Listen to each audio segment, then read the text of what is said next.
Welcome to the Cincy Postcast. I'm your host, Kevin Wallace, and before we get into today's episode, I want to tell you about our sponsors over at Streetside Brewery. So happy to have them sponsoring this episode and many others of the Postcast. Streetside, located in the Columbia Tusculum neighborhood over on the east side of Cincinnati. You can find them at 4003 Eastern Avenue. Just an awesome brewery. It's a great place to watch a game. I love watching away games there for FC Cincinnati. It's also just a nice, relaxed atmosphere to enjoy some of the best beer you will find in Cincinnati. They also have a number of events going on all the times. I can tell you, coming up this week on Thursday at 7 p.m., it is Beer and Bingo over at Streetside. And then this weekend, Saturday, if you're there before the FCC game or maybe you can't get tickets, you can catch Anthony Hiley from 3 to 6 in the tap room, and then Jonathan Cody White from 7 to 10 there. Just an awesome place that is always having a whole bunch of events, great beer. Love these guys. Check them out in person or go find them in wherever you're picking up beer for your next event. Cannot speak highly enough about Streetside Brewery, and thank you to them so much for sponsoring this episode of the Postcast. And on this episode, this is the Hell is Real Victory podcast. This is the one that is always my favorite one to record every single year. And it's a rare one because we get to record it after an away trip to Columbus, FC Cincinnati defeating their bitter rivals. We go long in part one talking about this game. Part two, we got Mike Watts back on the podcast. He had the call for Fox Sports 1 for this game. How did it play out compared to what the managers were talking about beforehand? A little free Opie talk as well. We wrap it up by remembering the fact that there is a Wednesday match this week. The lessons learned in Columbus. What does it mean for the starting lineup against Atlanta? You put all that together and you have yourselves one happy episode of the Postcast.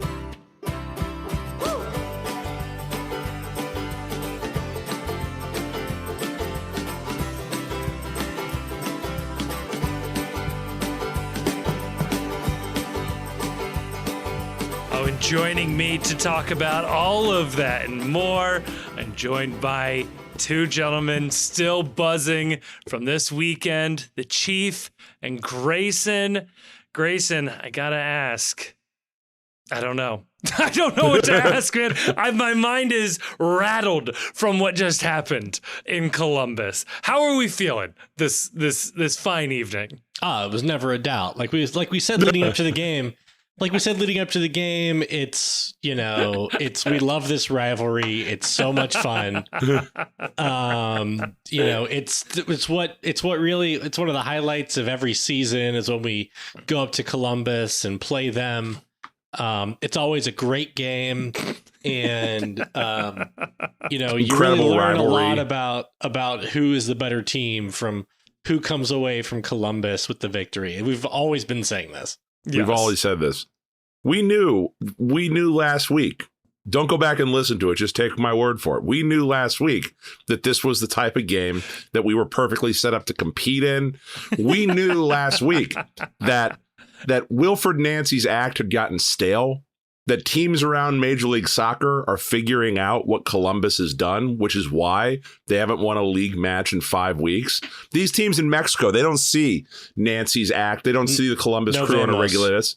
They don't know what they're doing in this. But the rest of MLS, you give Pat Noonan enough time, he's like Batman. You give him enough time, he's going to figure out your weakness and figure out a way to exploit it. We've said that last week. We knew going into this game that the advantage, whatever it was that Wilfred Nancy and Columbus might have over this team, was going to be erased, that there was no way Pat Noonan was going to let a repeat of the December Eastern Conference Finals happen. We knew this team was going to be hungry. We knew this team was going to rely on the young guns to get points. And I'll hear no argument to the contrary that wasn't how things happened. Right. We have always been at war with East Asia. There is no war in Ba Sing Se. This is how it's always been.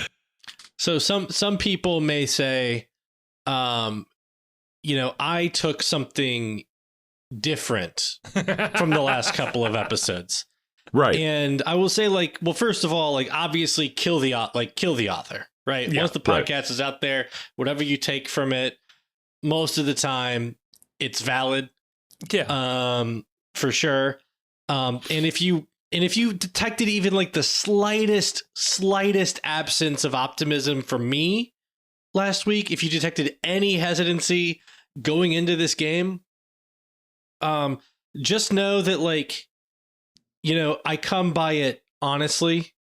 I've let myself feel hopeful twice in my life. Once in January 2020, I was like, Bernie Sanders is going to be the next president of the United States. and then another time in December of 2023, I was like, we're up 2-0. We're going to MLS Cup Finals. Another time, in February of 2021 or 2022, when it was just Joe Burrow's going to look down the sidelines and see Jamar Chase. He's going to be wide open for a touchdown on this play. You get optimistic a little bit. Yeah, just right before that play, you're like, man, if Burrow gets 4.2 seconds. Look, podcasting, it gets a bad rap as something that middle-aged white guys do to fill a good reason, but to fill a void in their life. But at its core, podcasting is an art.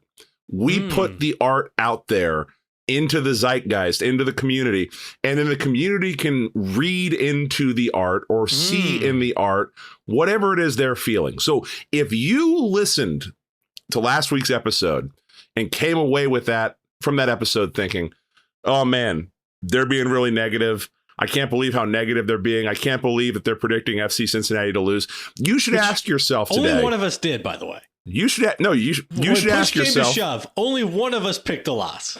But you should ask yourself, did that really happen? Or am I just seeing that in my own way? And I am projecting my own internal negativity, my own internal insecurity onto the art that I am consuming. Because to me, I was incredibly positive in the last episode. I was very bullish on our chances, and I will hear, again, no argument to the contrary, because that is how I interpreted the art, and that is how I, the creator of the art, intended it to be experienced. And well, is this convincing both of you? Am I being convincing here? Some people say, Chief, you voiced out a common misconception when it comes to art, and ultimately, that's what this is art. Right. Yeah, I've always said that. I think that's clear. I've always said always saying that. You say art is to fill a void of the artist. No.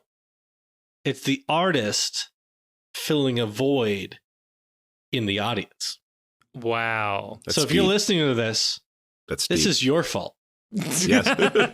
In more ways than one. You clicked the download button. You knew what you were getting yourself into. The downloads do have a habit of encouraging us to continue. Cincinnati's #1 MAGA soccer podcast. Allegedly. People are saying. Many people are saying. A more than zero number of people are saying. Well, look, I just want to say, I'm glad you two got that out of your systems, because if you were to go back and listen to last week's episode on a Kevin-only edit, which sounds horrific, you would have a super Patreon tier. You can't afford that Patreon tier. You would have left absolutely optimistic, jacked, ready to go for this one, knowing that Kevin Kelsy was going to be the difference. You knew this was going to be the Dado Valenzuela game. I feel like a website. Only Kevin. It's like, wait a minute, this isn't what I paid for. Everyone's wearing clothing. Somehow the least sexy website on the internet. You don't need to go back and listen to last week's episode, because this is we're full speed ahead. This is a forward-thinking podcast. Always saying this. We're at Warp 8. We're not stopping. We're not slowing down, much like the FC. But allow me to be the first person to tell you, if you haven't heard already, The rivalry's back, folks. We're back. Oh, I'm happy to hear that. Never Chief. going away until the next game, maybe. Until we lose the next game. The draw at home might break Chief again, so let's be careful. I'm nothing if not a prisoner of the moment. What a game, fellas! Come on, God. This was. By the way, I saw, and we can get into the game, but I saw is like a devastating thing in Matt Doyle's article today. Please. Columbus has 5 in a row on the road coming up. Oh, you hate to see They it. are not going to see themselves play at home after this game for like a month and a half. It's June 22nd. June 22nd is their next home game, which means the next opportunity that Crew fans will have to wash this taste out of their mouth will be at the end of June. That means the next good performance that they're going to get to see in Columbus is Orville Peck on June, I think, 10th in Columbus. Nice.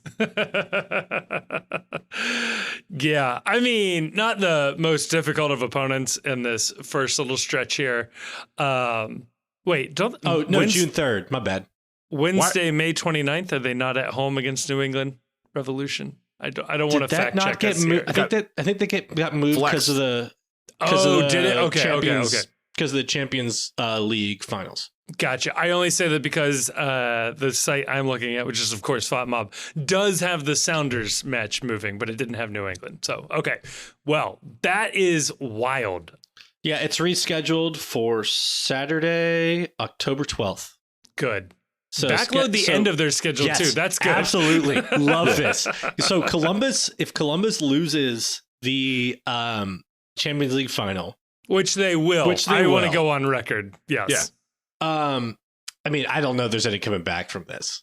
But so they're going to given themselves, they have mortgaged their season to lose in a final, get 5 straight away games in the summer, and then backload schedule congestion leading into the playoffs.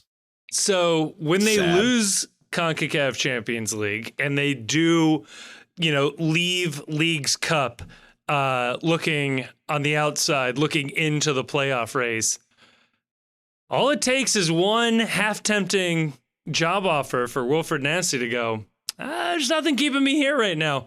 This team sucks, and we got no more trophies to win. I saw someone suggest that if they won Champions League, that a lot of people would stick around for Club World Cup next year. Yeah. But what if they don't win Champions League? Garth Lagerwey left stick around Seattle. for? He left Seattle. He built that project up. And he said many, many years ago that his goal was to have Seattle win and compete in Club World Cup. The first year they're in it, he left to take a job in Atlanta. Yeah, I believe it. I believe it 100%. Does San Diego have a manager yet? No, but I just assume they suck. Yeah. Don't want to think about that. I know. But it would get him out of Columbus. Our other rival getting. Yeah, I don't want our number 1 rival to get the manager for my number 2 rival. I'm sick of talking about those fucking losers. Let's talk about this game. Let's talk about the winners here. Let's talk about this lineup. Let's get this started. Dub. My God. So the lineup, which is only the lineup for, 14 minutes. Of the lineup that was walked out into lower.com field, the worst stadium name in MLS. And that's rivalry aside. That's genuinely the worst name. But it's really smart, though, because whenever you write out lower.com, it creates a hyperlink in the article to their website, which is brilliant. The marketing on that is fantastic. It reminds me of every bowl game from 2002 to 2020 that was named. Yeah. It's the papajohns.com bowl, just so the lower.com bowl between the fourth place team from the MAC and the third place team from Conference USA. or whichever Power 5 team has done a 5-6 season. We can flex them in. Okay. So your lineup is Roman Celentano in goal, Ian Murphy, Matt Miazga, Miles Robinson left to right on the back line, Luca Oreshano as your left wing back, Elvis Powell as your right wing back. They call him that because he left the building. Yes. Wobodo, Buka, and Acosta, your midfield trio with Acosta in front of the other two. It was Kubo and Baird up top. Any surprises with this one?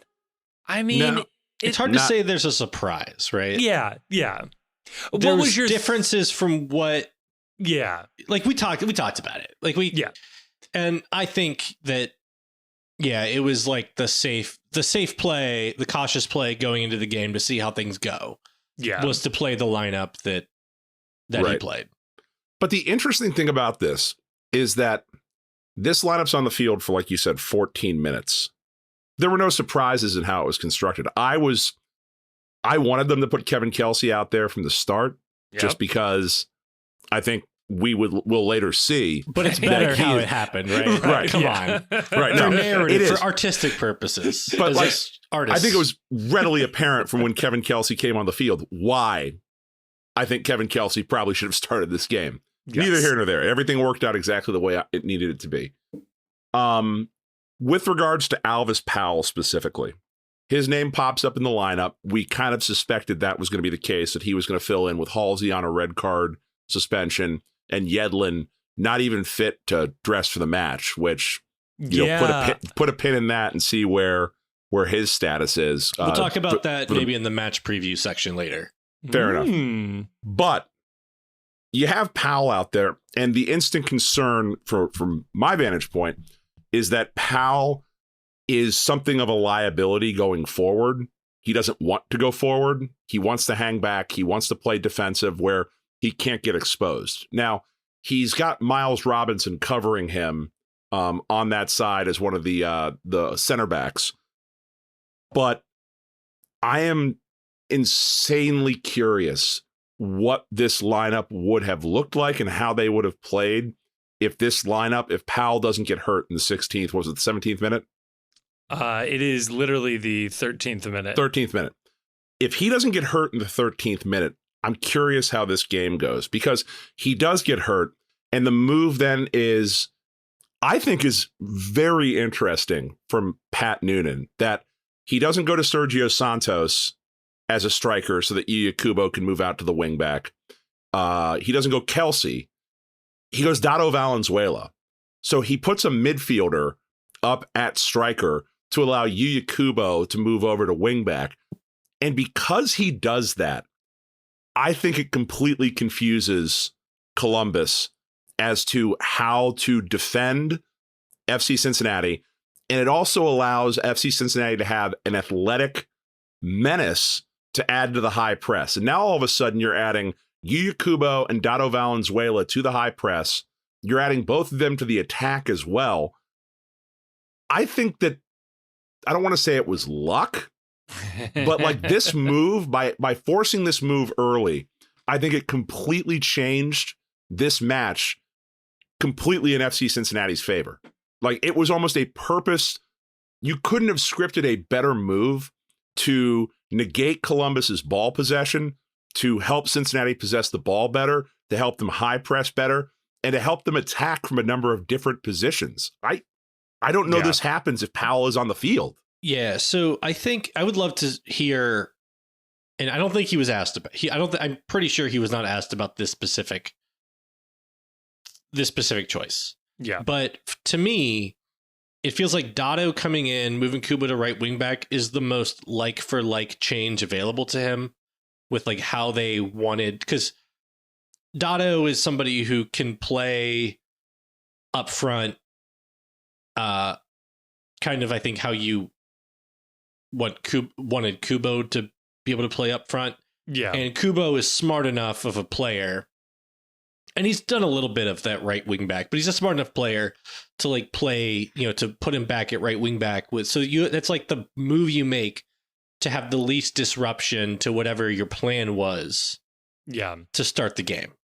But I agree 100%, Chief, that like with as much of the ball as that they ended up having, if you're going to have that much of the ball, having Kubo at right wing back instead of Powell does make you that much more dangerous, and it puts Columbus back on the back foot. Yeah. And I do think it worked out really well. And one of the things that I loved, and I include Dado in this, I really loved a lot of the stuff he was doing this game. And it was beyond just like him having a moment with the ball every game where you're like, nice. Yeah, right.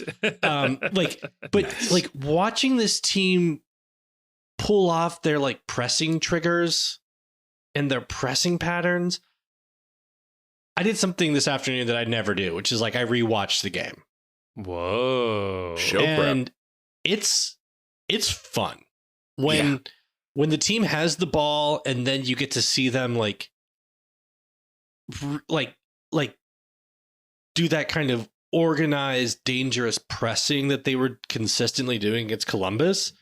It's very fun to watch these guys release and see like kind of when guys are let go and when, just what they're trying to do with how they're trying to force Columbus with the ball. And like Columbus, to their credit, like had a number of moments where they passed out of it pretty well, which Columbus is going to do. But to FC Cincinnati's credit, they were always after the game, right? And they were always up for it. And the moments when Columbus did get a little bit of space, the center backs were so good. Yes. So good at tracking guys down, not overcommitting, staying in front of the ball, one-on-one defending when necessary. Like it's like every time that Columbus did manage to break out of the press and they got a little bit of space, somebody was there to snuff it. It's so good. Yeah. I was so impressed with Dado coming into this game. Like I joked about it, right? Like I wanted a youthful team, but I think you saw in this game like a solid argument for starting Dado, which I know makes things complicated going forward, but this team was so much more dynamic attacking. The other thing too, I was thinking about, Chief, was the other, dare I say, cowardly substitution would have been putting in Keller or Hagland at right back and just saying, hey, we're going to lock down the defense and we'll let the other guys figure it out. And we just won't let them, go forward as much. And like going with Dado up top, moving Kuba outside, I think was a very bold move. I think it played out and they were rewarded for being bold in this instance. And it was so good, particularly, and this is where I will sort of tip my cap to Columbus here. This is a good team that, yes, is balancing CONCACAF Champions League, but had the weekend off. They had 10 days off. This was a well-rested team that had everybody outside of Mo Farsi. Everybody else was healthy. That was of consequence. Aiden Morse was questionable going into this one. He starts, right? Like they had their full complement here. And the fact that we looked this good against them, the fact that, and again, like I said it on Twitter and I want to make sure this is reiterated here. We said last week that, we throughout the question that Pat Noonan as a manager is good at plan A, but can't adjust on the fly, that he can't adapt to his system. And sure, they didn't adjust the shape and they didn't, overhaul the system here. But the fact that he was able to move his striker to wingback and put in a midfielder at striker 14 minutes into the game, not ideal. You're down to your third string wingback basically at this point. And the fact that the team looked better, in my opinion, after that, I mean, that's incredible. This was, I think, the game that you can point to forever now that Pat Noonan outcoached Wilfred Nancy in this one. Yeah, so two follow-up comments on that. One is, in my rewatch today, I really wanted to rewatch the FS1 broadcast, but it was not available. I know. For rebroadcast. Cable's the worst like that. So I had to listen to the MLS Apple Plus announcers talk about how, everybody in Columbus is capable of playing multiple positions, blah, blah, blah. Like, people on FC Cincinnati could play multiple positions. And like, that's to credit to Pat Noonan. And Chris Albright for identifying people that are positionally flexible. Yeah, because that is something that happened in this game that was key to the outcome of this game. And the other thing is, and I want to point everybody, I don't want to read too much from it because I want people to go to the FCCincinnati.com website and read Carter's article. Because I think Carter really nailed what was like, the headline is bravery, confidence, and gumption, the keys to winning FC Cincinnati's first Hell is Real matchup in Columbus. And everyone should go read it because I think it really hits the theme really well. But I do want to just read this one quote from Matt Miazga because it's like, I was speaking with Miles and Ian, and I was saying, if we're going to play this brave approach in the back, we need to communicate and pass that on to the other guys as well, because they like to get these half spaces where we really don't know whether to go or not. But with communication and that confidence for me to say, hey, Miles, if you can go get in there, I'm behind you. Don't worry about it. So it saved a lot of legs and helped us be confident and brave. And I feel like that really hit the tone. Yeah. For how they play. Yeah. And like the announcer, like there was a moment in the game where he was like shocked how far ahead like Ian Murphy was, right? Mm-hmm. There's another moment where Miles was like really far ahead and drew a foul and a yellow card in a dangerous position. Yeah, dribbling into the box. Yeah. Yeah. And like it was such an entertaining, exciting way to play. And we've complained I'm not gonna speak for the rest of the guys, but like I've complained enough about how the team has looked in various games. Yeah. And like this is a game where it's like they played like the players they have on the roster. Yeah. Chief, I'll let you jump in here 1 second. I just want to say Matt's quote in Carter's article, I think, is a damning reflection on the Nordecki that our backline was able to communicate that much. So there you go. That's true. Keep him out of the game. No, I agree completely with what you're saying, Grayson. And the catalyst to all this is really Yuya Kubo, who for me always saying this. Right. For me, man of the match in this match. I think you can make an argument for a number of players that had incredible matches. Anyone on the back line, Lucho, obviously, Kelsy, unbelievable in his limited minutes. But you have the freedom to push center backs forward because Yuya Kubo is so good at tracking back to play defensively as a wing back. There were multiple instances after the switchover where he is left one-on-one with someone coming down the wings and neutralizes the attack with minimal drama. And having that and having the speed of Orishano on the other side, Orishano's a work in progress defensively, but he's quicker than a hiccup. But he killed some attacks too. Yeah. With just because his speed allows him to recover positionally. And that's the thing too. There was a moment with Orishano where he was on Matan and Matan made a move. And I think the Apple play-by-play announcer, who was dog shit, by the way. The Apple play-by-play announcer was like, oh, the skill from Matan. And I'm like looking at it and I'm like, Orishano is still in front of him, man. Yeah, he didn't get by him. Like, what? Cool. Sick moves, bro. But it's a total team commitment to defense, which, they don't have anyone on this team that selectively tries on defense. Everyone hustles back on defense. most of the players have the pace to catch back up on defense, including the center backs. Miazga and Robinson, for their size, are incredibly fast. They're freakish athletes. I don't think both of them get enough credit for how much ground they cover and how quickly they cover ground on recoveries. Murphy's the same way.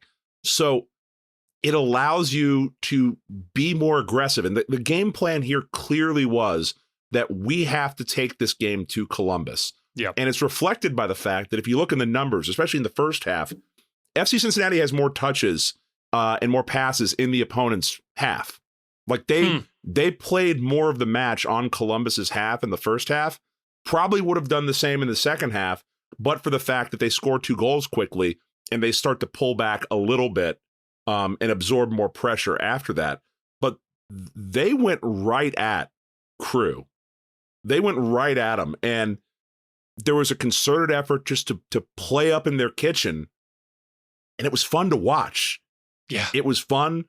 The ball control on the road is absurd, the level of ball control they had, because Columbus is a ball control offense. Mm-hmm. And we split possession with them almost 50-50 in the first half, which I would love to know the last time a Columbus team didn't significantly outpossess an opponent at home. I believe Columbus, going into the game, I don't know about now, but going into the game, I think Columbus led the league in possession. I believe that. I think they were also like 26 games unbeaten at home going back to last year. Like, this is a tough place for most of the rest of the hemisphere to play.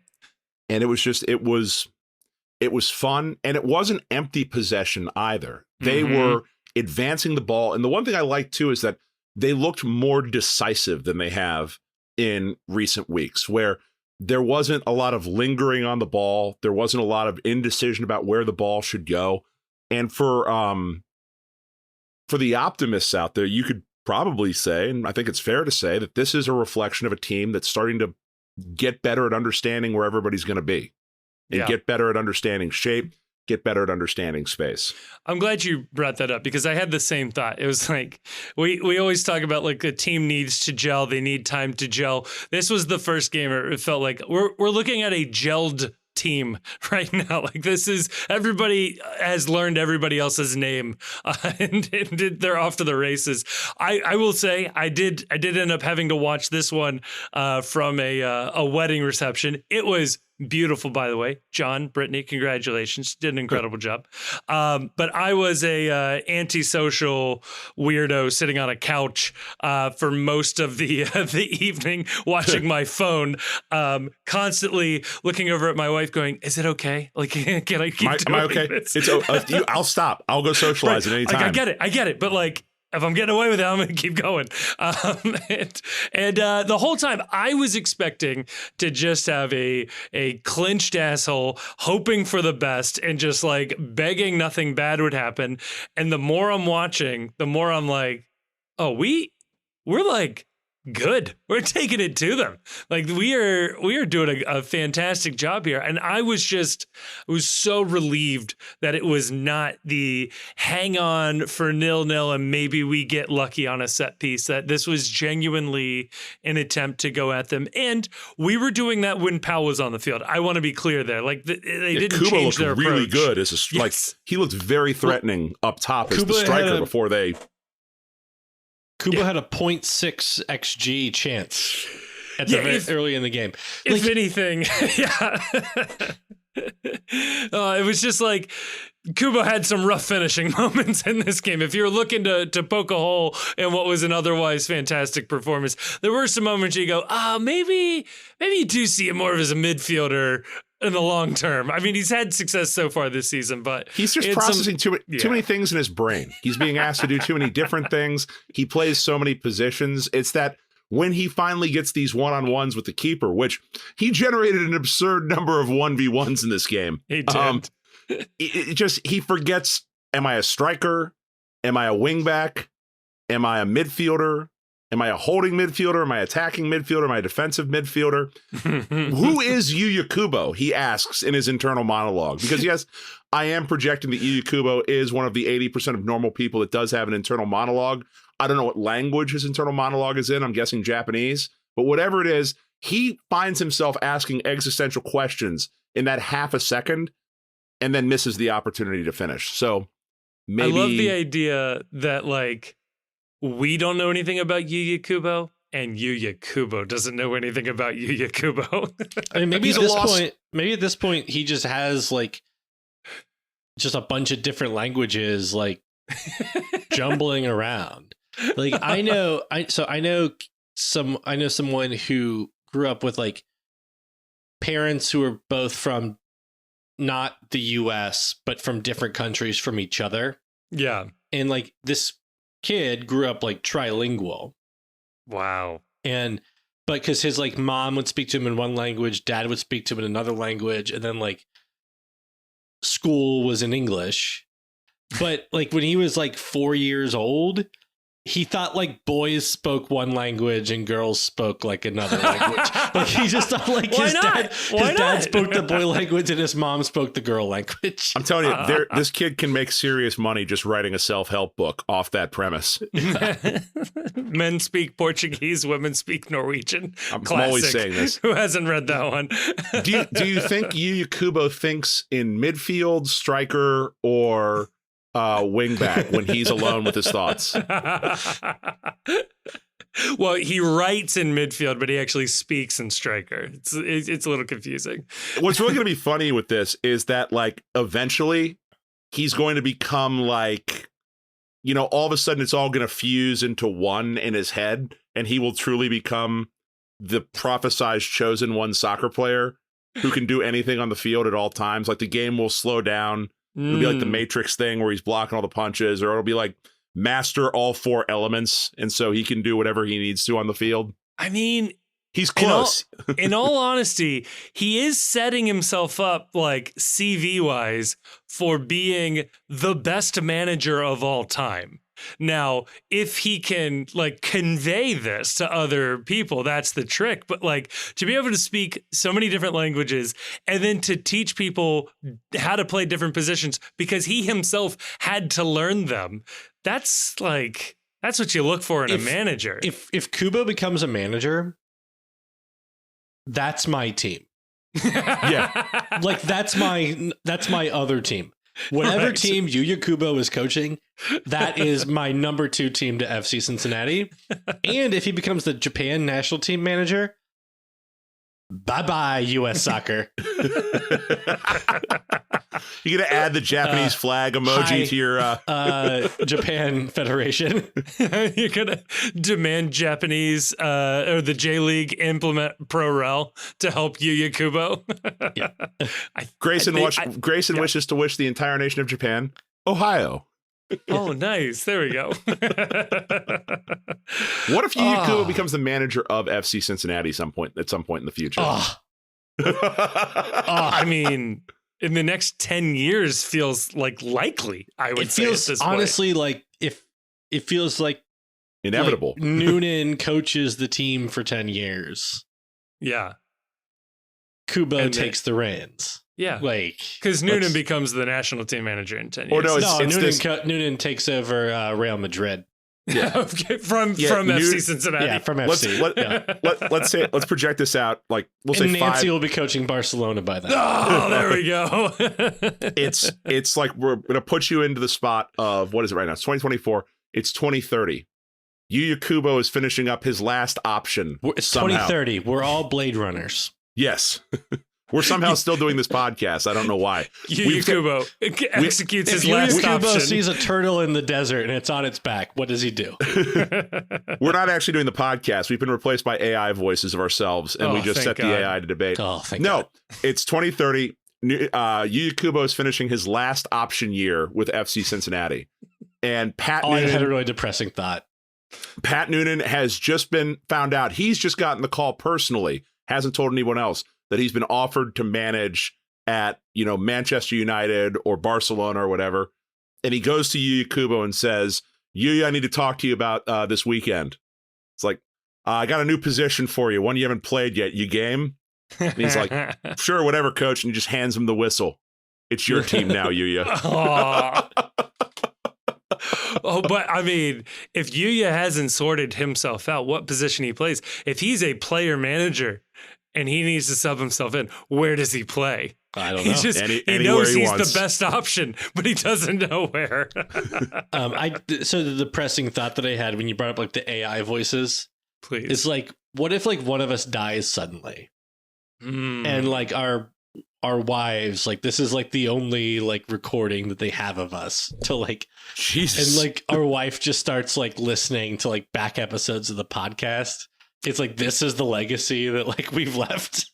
You want to know what I've had this depressing thought, because I thought the same way, but just to make it more real, with my kids, because like this is the most amount of recording of me that exists, which is, I don't think, a good sample of my life, but hey. No, it would be actually convenient. Like my wife would listen to it and it would help her move on more quickly. Like, this is the asshole I was married to. Oh yeah, no, this is, I gotta go find somebody else. God, what a nerd. My wife listens to like 2 minutes of the podcast and she's like, wait, is this like a pro-Trump podcast?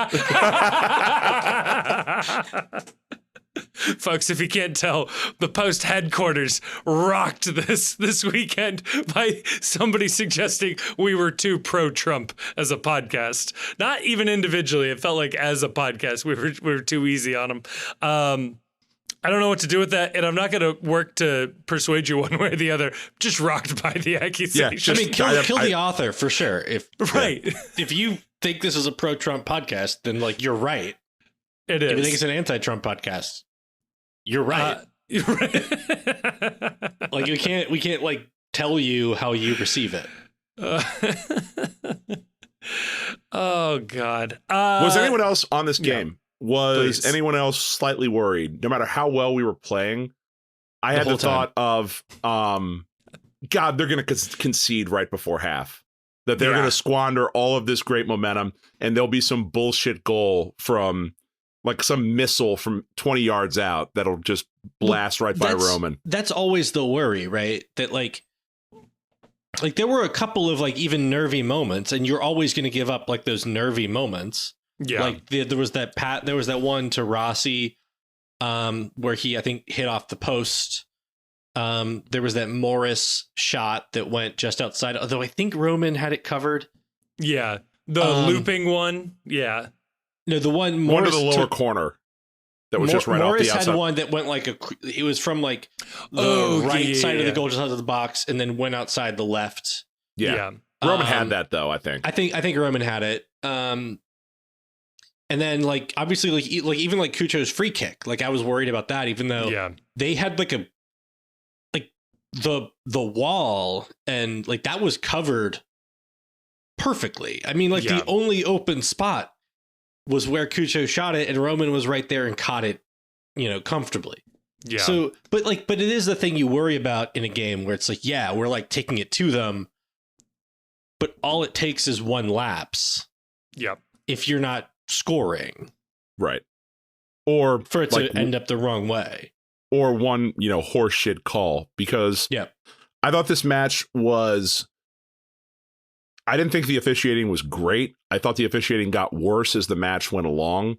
The officiating was poor, but it was like poor in a way that like MLS often is. Like Obi had I think at least two clean moments that were whistled as fouls. And then a couple of fouls on Acosta that should have been cards that weren't. Morris kicked the shit out of him. Yes, and he was almost the last defender. Yeah, it was. Morris kicked the shit out of him, and it was no call. And then Morris is doing like the finger wag, and like, what a piece of shit, Morris. By the way, like just an asshole, dirty player. If like, I'm just gonna put out there that the way that like a player like Morris is officiated is different from the way a player like Obi is officiated, or Miazga, and I don't know why. Mm-hmm. Oh, well, Obi in particular, I don't know why. I don't know why the ref assumed that Obi was fouling when he wasn't, and then the ref just watched Morris kick the shit out of Acosta and called nothing. I don't know why that seems to be a pattern. But or that Miles Robinson got a card, was given a yellow card for pretty nonsense call, and then 10 seconds later the same thing is waved off on a Columbus player. Yeah, it's interesting. I mean, Yu Kubo as well. It's just we will get to that, I think. Completely agree, but just in general, just perpetually fouled, and it is never called. So we get out of the first half, I think, feeling pretty good. Like the team looked good. Possession was exactly 50-50 in the first half. We had some great opportunities. They had a couple, sure, but Roman was, up to the challenge on that. Rossi all game was just like the story of the game almost for me was Rossi was getting in a lot of fantastic shots and Roman was putting in equally good saves, just constantly denying him, which was awesome. I don't know that Roman did, and it's not a knock, right? Yeah.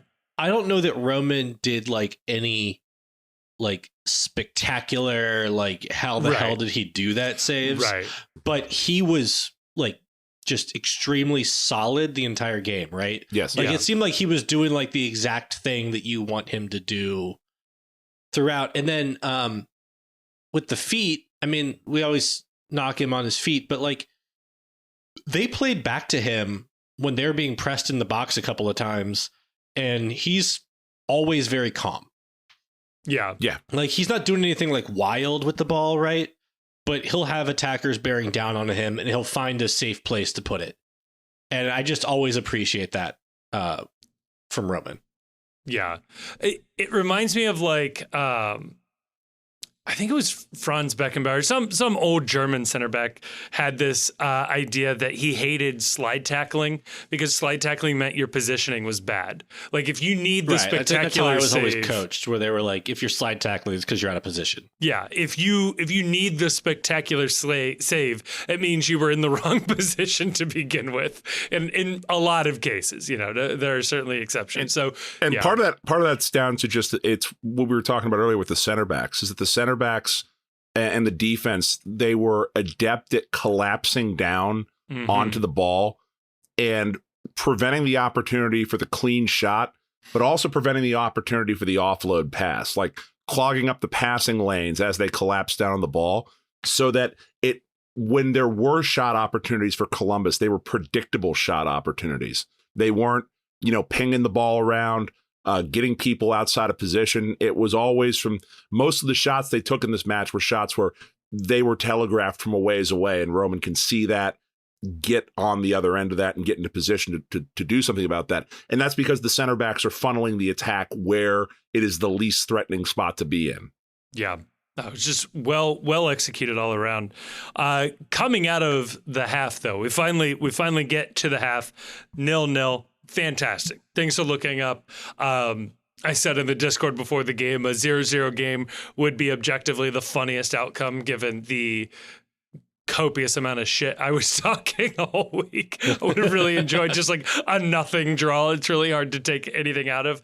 But no, the Crew starts off the second half, I thought, on the front foot. They looked pretty good right up until Kevin Kelsy subs in for Corey Baird, and all of a sudden, it is two 19-year-olds leading the attack for the FC in this one. And I don't think it's a crazy thought that this changed the game completely, that Columbus didn't really have an answer for Kelsy. It gave the FC a brand new way to play. It gave them a massive aerial threat that Columbus could barely even scout for. Maybe they just had to assume that because he was tall, this was going to be good. There's not a lot of tape on this guy, but what there is suggests he is a monster in the air, and it didn't take long to prove it. You know what's funny about this is how many times have we talked about that when FC Cincinnati was bad, that other teams would have a 19-year-old or a 20-year-old that would come off the bench and they were difference makers. And we had nobody like that, where they were young, hungry, athletic, and came on and changed a game. And then all of a sudden, I mean, how do you think the Crew are feeling right now? All the fans are feeling, I hope, miserable, but with this thought that like our thanks for listening, by the way. Right. Yeah. Thank you. I don't know how you can if you are. You must be this must be the worst hate listen imaginable after that result. But that like 2 19-year-old kids come on for Cincinnati and they take it to you. Like, I would be infuriated. Where did they find these guys? That's what I always thought whenever we ran into this, is like, where is our version of that? It's like, oh, well, now we have that. This is fun. Yeah. Yeah, I had the same thought. Like, my complaint since the playoff loss last year was like the Crew were able to bring on Christian Ramirez and we didn't have anything, you know, to bring on to change the game. And I think, you know, we would like probably Kelsy. Maybe we'll talk about this in the preview. We'd like to see Kelsy develop into like a starter, but if so, right, that means like Corey Baird is potentially a dangerous offensive sub, right? Yeah. And, you know, I don't necessarily see a starting job for him, but the same with Valenzuela. Dado is proven to be, I think, a valuable super sub for this team going forward. But this goal, we got to talk about this goal because, yes, Kevin Kelsy scores his first MLS goal. He scores his first goal in Columbus against Columbus Crew. If this is a guy that sticks around for any amount of time, this is a hell of a way to start your legacy here in Cincinnati. The ball starts. I'll start it with Yuya Kubo passing it into Buka. Buka finds Lucho Acosta in the box. Lucho goes to the end line. He's juking guys out, but only basically running straight ahead to the end line.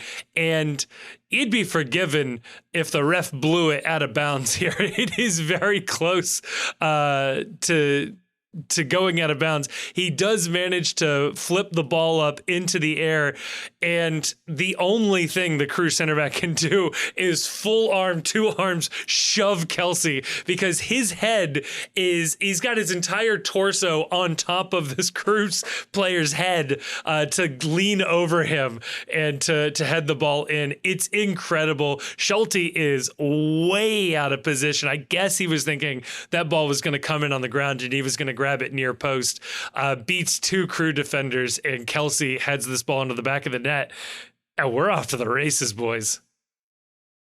Yeah, it was an impressive display of aerial body control for Kelsy, because he's drifting away from goal in the air as he heads the ball back towards net. He's got all net to aim at, so good on him for not, boofing that. But God, it feels good to see someone up in the air scoring a goal again, right? Like, seeing it feels good to see a tall person scoring, a big person scoring, a big target man scoring. Missed this. Hasn't been the same since Brandon left. I have no idea how Lucho gets this ball up. Right? Because he the defender slides and Lucho hesitates, and he ends up getting it like between the defender's legs. Like, the defender's on the ground, he's kicking his one leg up in the air, and Lucho squeezes it like in between them.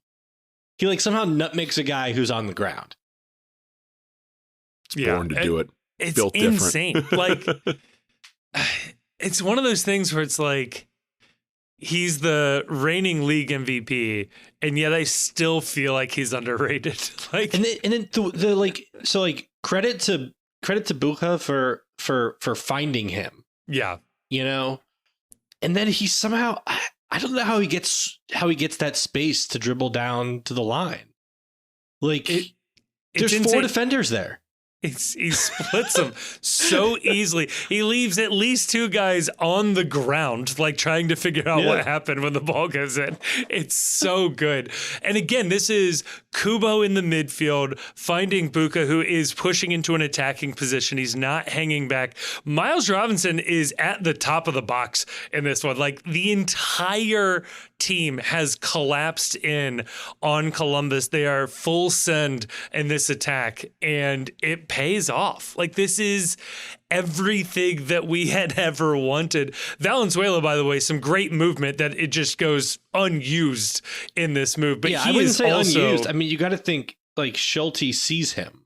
Schulte is, I guess, in this case, covering him. But if somehow Lucho were to hit that on the ground, I think Dado is right there to have a pretty good opportunity as well. Like, everything has gone wrong for Crew by Acosta breaching the defense and making it to the end line here. But the funny thing, though, is that when he passes that ball to Kelsy, like, the weight of that ball from that position, just looping with enough air so that it perfectly lands right on the spot where Kelsy is going to be. I don't know how you do that. That's superhuman to have that level of control.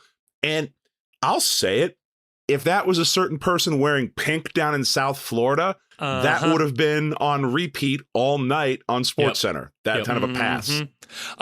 Here's something I agree. It was Suarez-esque. Yeah, the heads up play of Busquets. It's right a classic there. Leo Campana play there. I'm always saying this. If you want to get like future mad about something, this is good.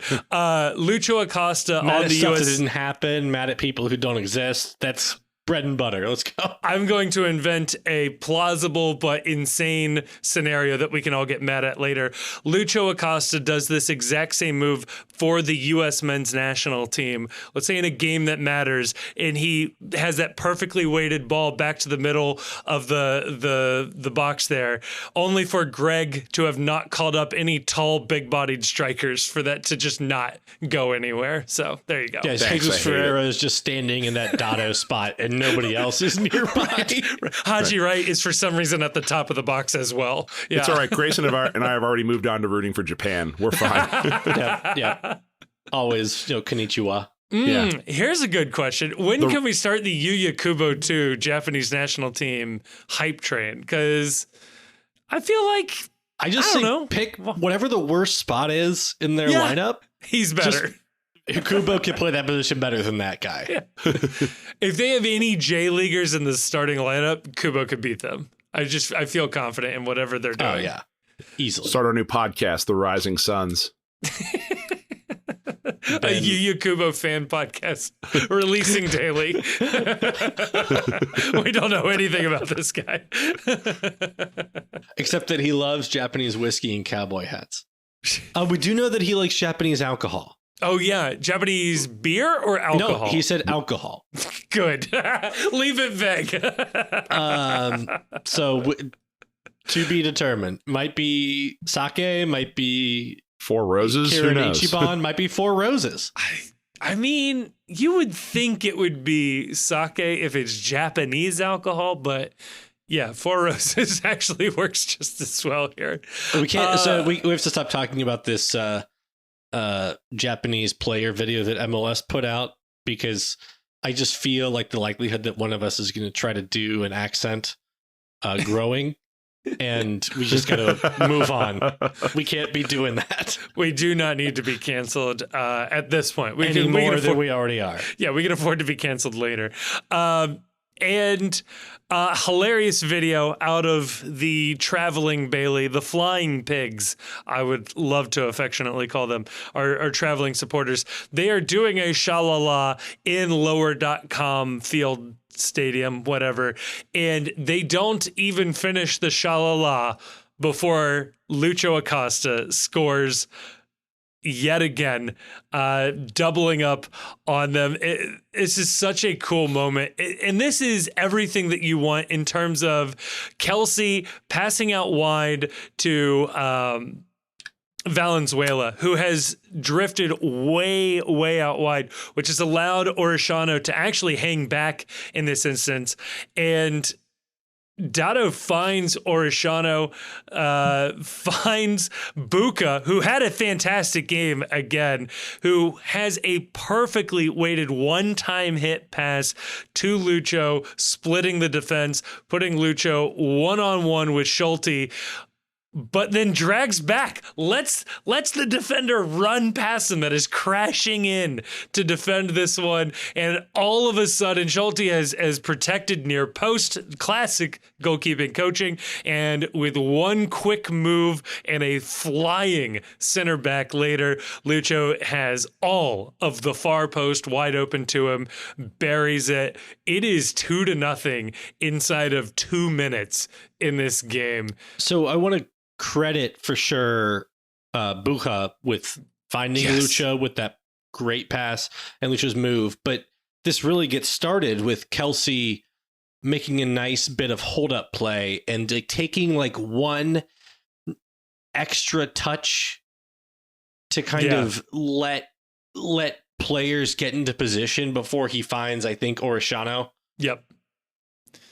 Yeah, that's exactly it. Like, it is exactly what we were missing. A striker who can maintain possession in the attacking third. Like, holy shit, we got him. Like, he's got like patience. Like Kelsy like is very calm. Yeah. Right. He's like patient. When he gets the ball, he does have this nice tendency to let things develop, and fight off defenders and keep it to let his teammates kind of get into optimal positions. So let me try this takeout on you guys.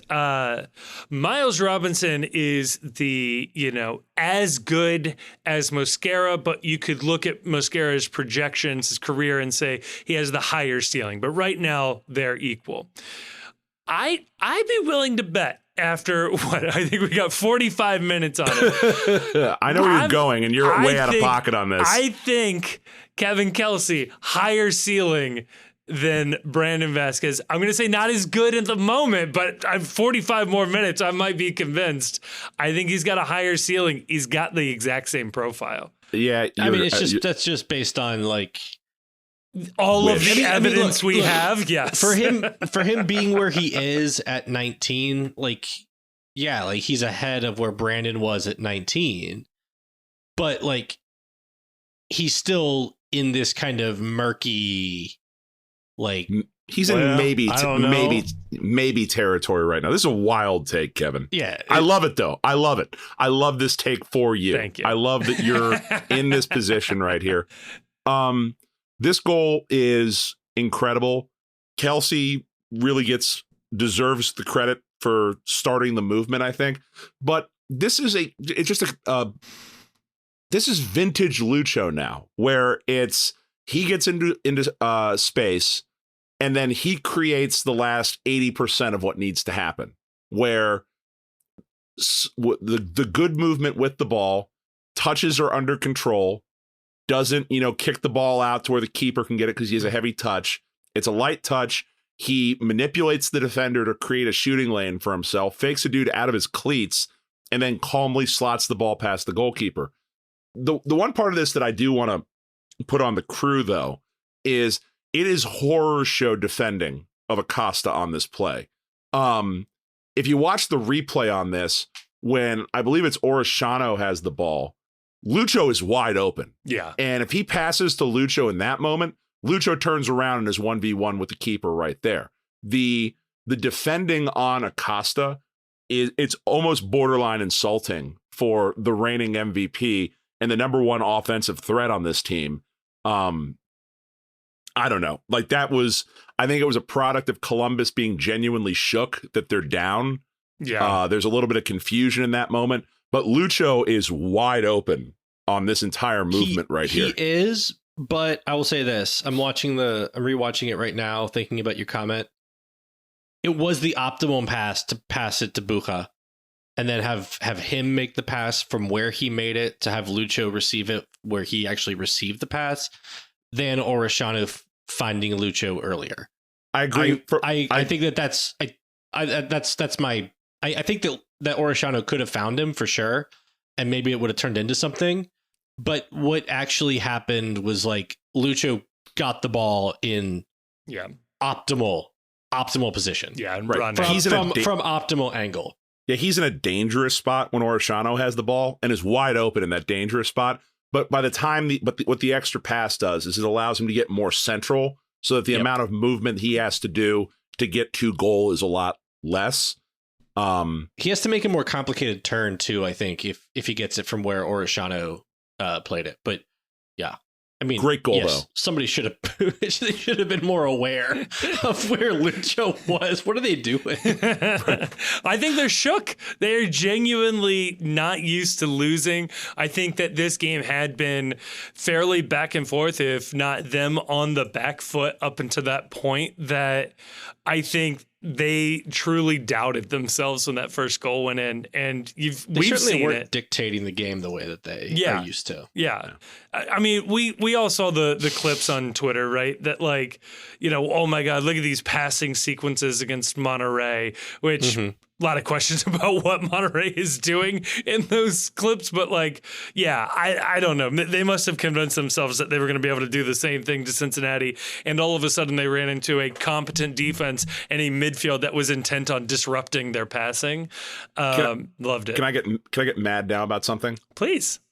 So we're up 2-0. Yeah. This should have been a 2-0 win. Yes. This should have been a 2-0 clean sheet win for Roman. Yes. They can't keep getting away with this on Yuya Kubo. Yeah. Like, I am having a flashback. I'm having a fucking flashback to that Inter Miami game, and I think it was 2022. Yeah. Where I think he is trucked while attempting to possess and hold the ball by like Gonzalo Higuain, I believe is the person who trucks him. Higuain who does it, yeah. And it's Higuain who goes through Kubo's back, puts him to the ground, takes the ball. Miami goes, scores, ties the game. Exact same situation here. Yeah. Kubo has the ball with his back to the defender. The defender goes through Yuya's back, knocks him to the ground, takes the ball, and then that's the movement the Crew score their goal off of.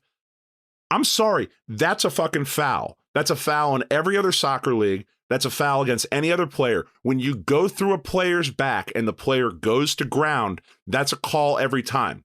And we always look at it saying, oh, that's soft. But no, if you go through a player from behind, you make contact with the player and the player goes to ground, that should be a foul call. And I'm so sick of the fact that Kubo can't buy this call and can't buy calls in these situations. I don't get it. And I'm annoyed. The fact that we won the game mitigates that, but I'm still mad that this is what cost them the clean sheet in this game. Yeah, it's super frustrating. And Yuya has just as much right to that space as anybody else, right? That he is moving in to defend the ball. And these guys, every time they go right through his back, Guido has a perfect view of this entire thing. So you can't say he's shielded by another player or he's behind the play. He sees exactly the angle you see on the broadcast, basically. He sees it all play out in front of him and still no call.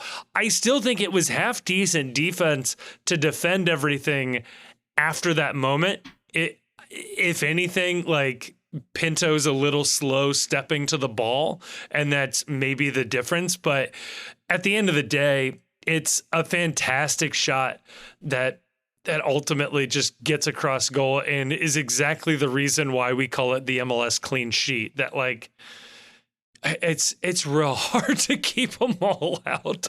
So I'm going to offer a piece of advice to the FC Cincinnati coaching staff, because I know they all listen, or the players who I know are all big fans of the show. Of course. Maybe even you himself is tuning into this podcast. I hope not. What we need to learn and what we need to start doing is, I'm sure it infuriated other teams, but I'm a Chelsea fan. Eden Hazard used to have this move because he was fouled all the damn time in the Premier League.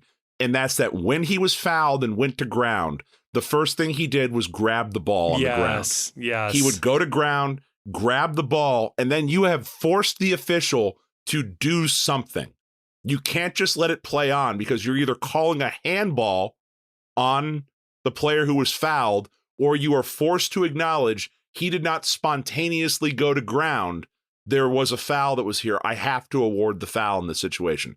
Hazard was just a master of forcing the official to make a decision in that moment. And I think that if Kubo goes to ground and grabs the ball, I think they are forced to award a foul on Columbus in that situation. I love it. Or even taking a yellow card there and letting everybody get set for the set piece is probably the more optimal play. He already had a yellow card. Okay. So it's Because risky. again, my man can't get officiated fairly. True. Correct. But 89th I will never minute, get over that comment that we heard where like refs apparently think Kubo's a dirty player. Like, oh my God. get out of here. It's so insane. It's like telling you that, like, I don't know. Anybody else, my grandma's a dirty It's like player. saying like a, it's like saying like a college applicant is not well-rounded. How dare you? All of our applicants are round. Speaking of internship, we did get an application. Looking good. Let's go. Let's go. But yeah, this game sees out 2-1. And I mean, if we want to spend just a couple of minutes here, like, damn, feels good, right? Like this is fantastic. I think some of the bigger picture questions we'll touch on here in just a second in the preview in terms of what does this mean for different players' starting roles and positions going forward. But I mean, Columbus had and still has the second best defense if just looking at goals conceded in MLS this season. Second to, of course, us. So, excuse my hype for Kevin Kelsy, but the fact that he made these guys look absolutely pedestrian makes me think he'll make the rest of them, who are worse, look just as bad. So I think that, it makes sense to handle some of the big picture, like season questions in the preview. But Pat Brennan put the question out there. Okay. That I think is appropriate to kind of touch on now is where would FC Cincy fans rank this win in the Pat Noonan, Chris Albright era? And I didn't think about it at all, but here's what I put. Okay. I put 1, the New York Red Bulls 2022 playoff win. 2, the Shield clinching victory, and 3, beating Philly in the 2023 playoffs as my top 3. And this one potentially as 4. I don't know. What do you guys think? I think let me separate this out for a second. In terms of regular season matches, the only other ones you can compare it to is Hellas Real at home last year, the San Jose 6-0 game, and there was a Philly game in 2022 at home that felt pretty good. We beat them 3-1. Yeah. Clinching the Shield in Toronto. I mean, to me, clinching the Shield, like, just like, I get like the game was maybe not like all that of a signature game. It was a good game, but they were so bad it shouldn't have been a good game. So yeah. But you win your hardware. Yeah. Like, this is the first MLS hardware the team has won. Yeah. Right. That to me that's a big deal. Yeah, that moment. And that elevates that game. And there's a reason that was the only regular season game that I put in my top 3. Yeah. I think I'd agree with Red Bulls being number 1. I could see either the New York Red Bull shootout or the Philly win last year being on the list. I think the shootout. So I had Philly at number 3. Yeah. Oh, I'm saying I could put either one of them at 3. So here's why I didn't put the Philly. Here's why I didn't put the Red Bulls. Away win. So I didn't put the Red Bulls home win last year in the playoffs on the list at all because it was that weird, like, it was good playoff series. Yeah, we beat them. Thing. Yeah. And I didn't put the Red Bulls away win last year on the list, and I actually dismissed it as below this Columbus win because of the aftermath of that game. That's fair. Right? That's fair. That's the game that Obi got hurt and that knocked Miazga out of the rest of the playoffs. Yeah. I think the euphoria of that one was really good. But yeah, I'd agree. This is like the number 4 game for me. I think the only games the only non-playoff games that move the needle for me on it, besides this one, would be going and winning the Shield in Toronto. Just because, like, you got to wrap it up. You got to finish the drill. You got to make sure that you clinch. So whatever game that was, that's the pressure is on to not spit the bit there. I'll throw a little bit of love too for the 2022 season finale against DC United. where they needed points out of that game to clinch the playoffs for their first time. I think a draw would have done it, if at all. Yeah, if I'm remembering correctly. Actually, I think that they ended up not needing to even win that game because of other results. But going in, But going in, they went into it thinking that they needed something. Yeah. And they go in, they just beat the ever living shit out of DC. I think they won like 5-2 or something. I think it was 6-2. I thought it was 5-2, but Brenner, I'm pretty sure, has a first half hat trick. Like, he's a man on a mission in that game. Yeah. But this is, I mean, no matter where your list is or what your list is, this is going to be your at worst top 5 on this one. Yeah. It won't make any lists, but I think it's robbed of being able to make a list. Chivas in Leagues Cup last year with the lightning delay and Brandon's third of the hat trick being in front of a empty stadium really steals what should have been a signature win, knocking them out of the tournament. And I thought about that one as well. Yeah. But I think that lightning delay just takes so much out of it. And then given how the Leagues Cup ultimately played out, it just kind of robs that of meaning more, I think, in retrospect. Chivas win was a great win. Yeah. They played great that game. Oh, it was some of the most complete. We play better against Mexican teams. Something to note going forward. Let's talk a little bit more big picture in part 3. Part 2, we get to actually talk to Mike Watts, who was on the call for Fox Sports for the Hell is Real Derby. This was awesome.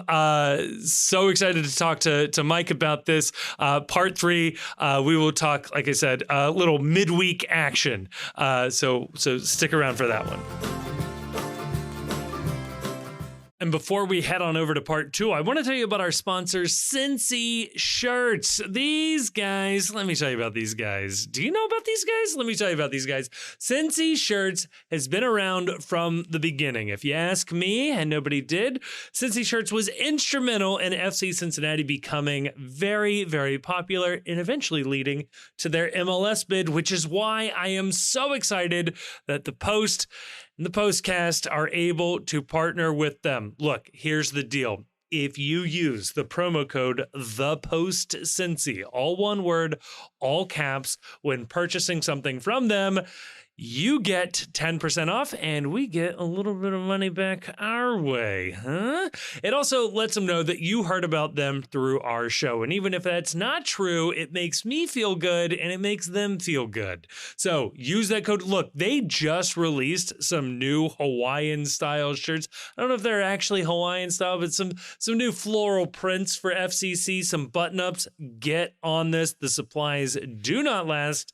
However, they do have 3 in-store locations, including a new one over in Loveland, where they can print most of the designs for you on a shirt. The button-ups, I don't think they can do on demand, but they can print those designs on demand in a shirt on any size that you'd like. I've definitely used that service. It is awesome. So again, the promo code, ThePostCincy, all one word, all caps, knock a couple bucks off of your next order. It works on non-FCC gear too, all right? Get yourself an Ellie De La Cruz shirt or something like that. You're gonna look good in it. You're gonna have a good time. And you're gonna save a couple of bucks doing this. So Cincy Shirts, again, cincyshirts.com, link in the description, the code ThePostCincy, all one word, all caps. A huge thank you to Cincy Shirts for sponsoring this and many other episodes of the Postcast. Oh, and joining us, a very, very special guest for the Postcast. We are joined by the voice of American soccer. That is the title I am bestowing upon him. You heard his lovely, lovely vocal cords over the Fox Sports broadcast of Hell is Real. He is your lead analyst, your lead play-by-play for NWSL for Amazon. Welcome back to the show, friend of the Post, Mr. Mike Watts. How you doing tonight, Mike? I'm happy to be with you guys. We have been playing cat and mouse for the better part of a week, trying to figure this out. It's like, hey, come on before the game. wait, we won the game. Come on after the game. I'm here, and I want to be here. Love you guys. I'm glad to be back. And also, Voice of American Soccer, no effing chance. Every broadcast I tune into, it's Mike Watts on there, baby. It's Open Cup. It's Champions League. It's MLS. Whatever it is. Apple, it's Mike Watts. That's true. Quantity over quality. That's what I always say. That's America, baby. Now what this allows you to do, though, is you get to say to other people, I would never call myself the voice of American soccer, but I've been described by others as the voice of American soccer. Wait until my Wikipedia page gets updated tonight. Some have called him the voice of American soccer. What is it that they write on there where it's like, citation needed. Yeah, citation needed. Yeah. The edits on this page, controversial thing. The edits on this page keep coming from Mike Watts' address. This is so weird. Now I want to know why you know my IP address, but you're absolutely right. Big Wikipedia is watching. Oh, Mike, so happy to have you on here. I'll be honest with you. If we had lost this game, I don't know if I wanted to talk to you. There was a lot riding on this one. Yeah, I don't know. How does Hell is Real compare to some of the other games you call around American soccer? Dude, that's my rivalry. I think there's something to be said. I love the Requiem for the Big East documentary that ESPN did. And I think it was Jim Boeheim who looks at the camera and goes, there are a lot of rivalries, but that was my rivalry with Georgetown. And so to him, nothing compares. And as a guy who grew up in Cleveland, and I have so many friends in the Cincinnati fan base, and the Ignatius high school state soccer championship games are always at Cruz Stadium. Like, my idea of what soccer is in this country is based in Ohio. And, I saw the Fox schedule when it initially came out, and it's been divvied a number of ways. And that's the one I wanted more than Messi, more than El Tráfico. Like I said, if there's one game I can have, this is my rivalry as an Ohioan. And so I'm sure others will make the same claim. Cascadia, El Tráfico, Cali Classico, you go down the list. USL has great rivalries. Certainly when Cincinnati was playing Louisville, that was a rivalry. Louisville now in Indy. And, so like those certainly have a place in my heart, certain rivalries in other leagues, other divisions. But for whatever reason, like if I could call every Hell is Real for the rest of time, like I'd be satisfied saying that'd be the happiest I'd be calling this sport. And it's interesting too, that to get the call in this moment, in the game in this moment, like, I know personally I was trying to downplay this game significantly going into it just because of, I'm a sports fan from Ohio, and I understand how these things tend to go when you allow yourself to hope. But it's not only Hell is Real, it's possibly the best that this rivalry will be. I mean, it's hard to imagine you're going to have a more compelling matchup for Hell is Real with one team holding MLS Cup as the reigning MLS Cup champion, one team holding Supporters Shield as the reigning team with the most points from the year prior. Columbus number one in the CONCACAF rankings right now on a deep run in Champions League. There's an argument to be made that two of the best three teams in MLS right now are in Ohio playing in this game. There's not going to be a rivalry game that matches up two teams that are better than these two teams. This was a bigger version of Hell is Real than I think we've ever seen. Yeah, it's difficult, right? Because regular season, you can make the argument that the conference final last year, the stakes were bigger, but were the teams better? I don't know that I'd say that. And so, anytime you look at a rivalry, you can always sort of parse out, which lever is up at a given time. And, to me, yeah, the form being what it was, I know it's a lot of draws, but it was 9 unbeaten for Columbus. They'd reached the Champions Cup final. This wasn't on a short week either. I know they're exhausted, but, they did get sort of ample time to bounce off that game against Monterrey and get up for this. It was at Columbus. where you guys had never taken more than a point. Yeah, there's something to be said for the fact that, like, this was, and the styles are so different. Like, it was sort of a battle for American soccer's soul. It was sort of a battle for, the two top teams in MLS, the certainly the trophy holders. Everything was there to say this might be as good as it gets, and yet who's to say they don't meet in an Eastern Conference final this year?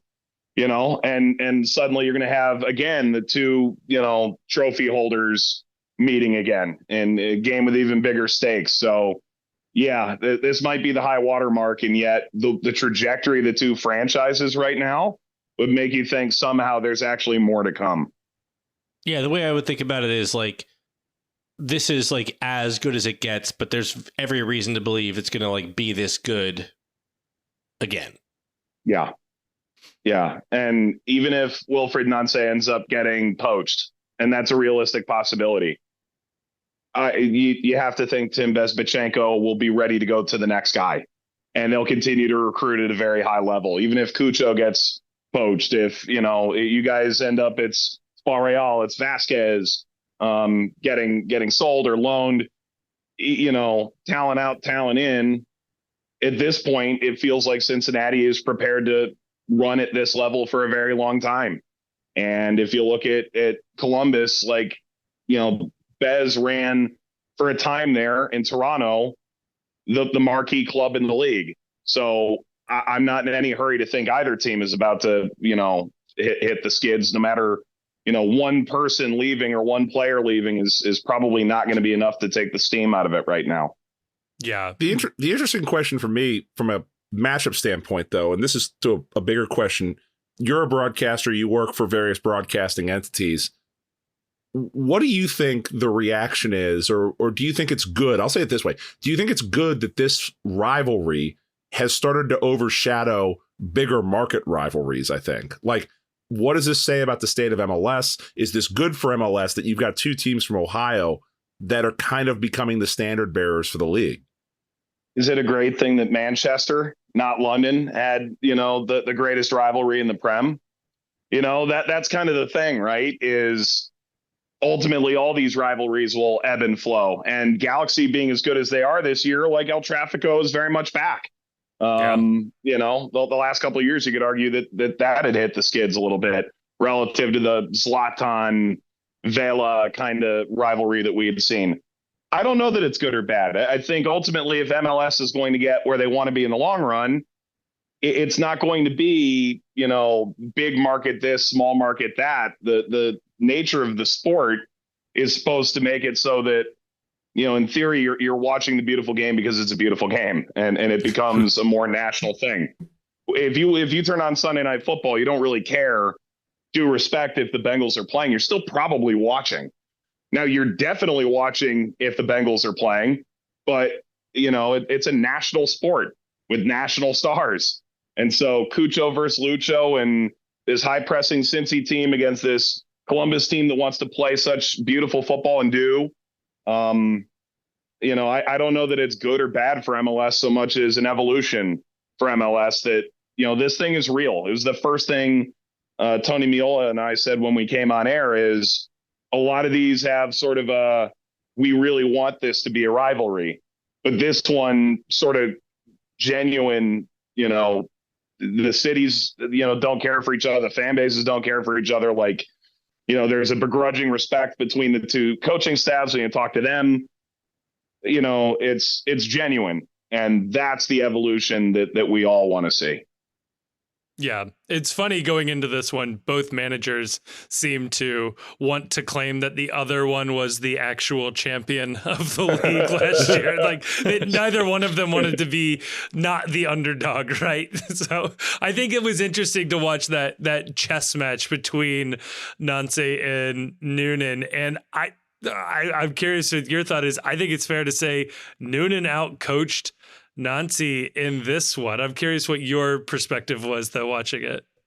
Yeah, I think outcoached is intriguing, right? Because certainly the injury to Alvis Powell changed things quite a bit.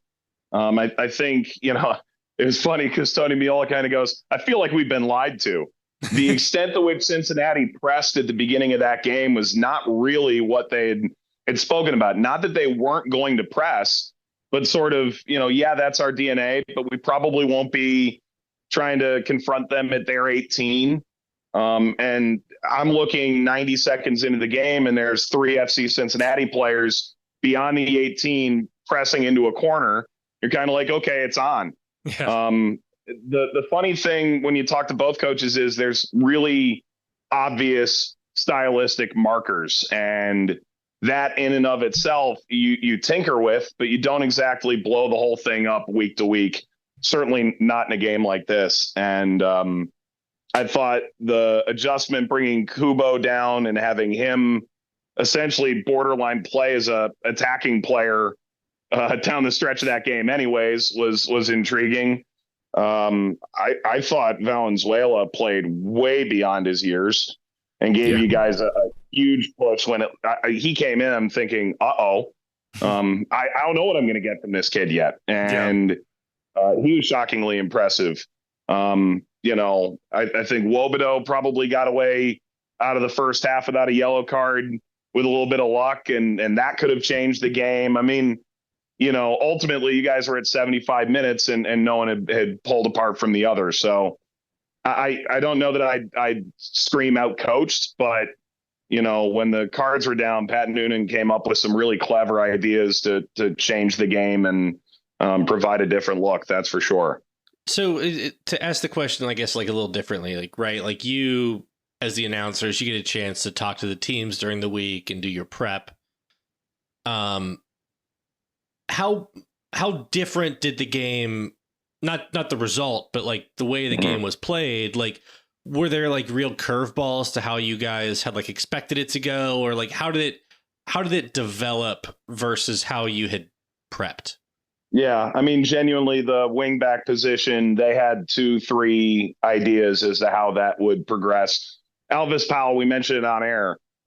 He was never anticipated to get 90 minutes. We did think he'd give more than 15. Yeah. So, like, that alone was something that was genuinely probably a minute or 2 minutes of a 35-minute chat with Pat Noonan and all the announcers that called the game. I mean, think about this from a broadcast call perspective.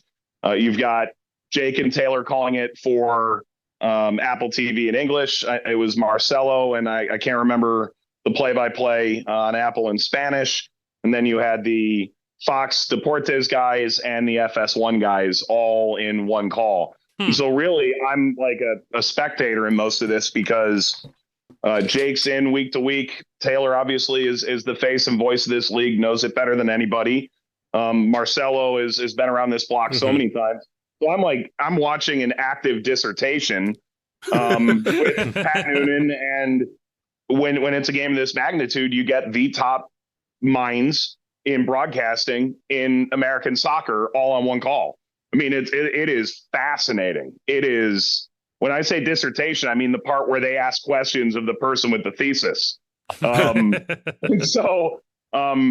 Yeah, I mean, a lot of talk about, I would say the level of pressure from Cincinnati was a little bit higher than I anticipated, at least how far up they brought it. They did, again, there were multiple options at the wingback spot. That was one of many that they had discussed. A lot of talk about sort of Kubo being in many positions, which means he hadn't found a home in one, which provides value in a different way. But a lot of excitement about seeing him get a run up top, which lasted again for 15 minutes due to the injuries.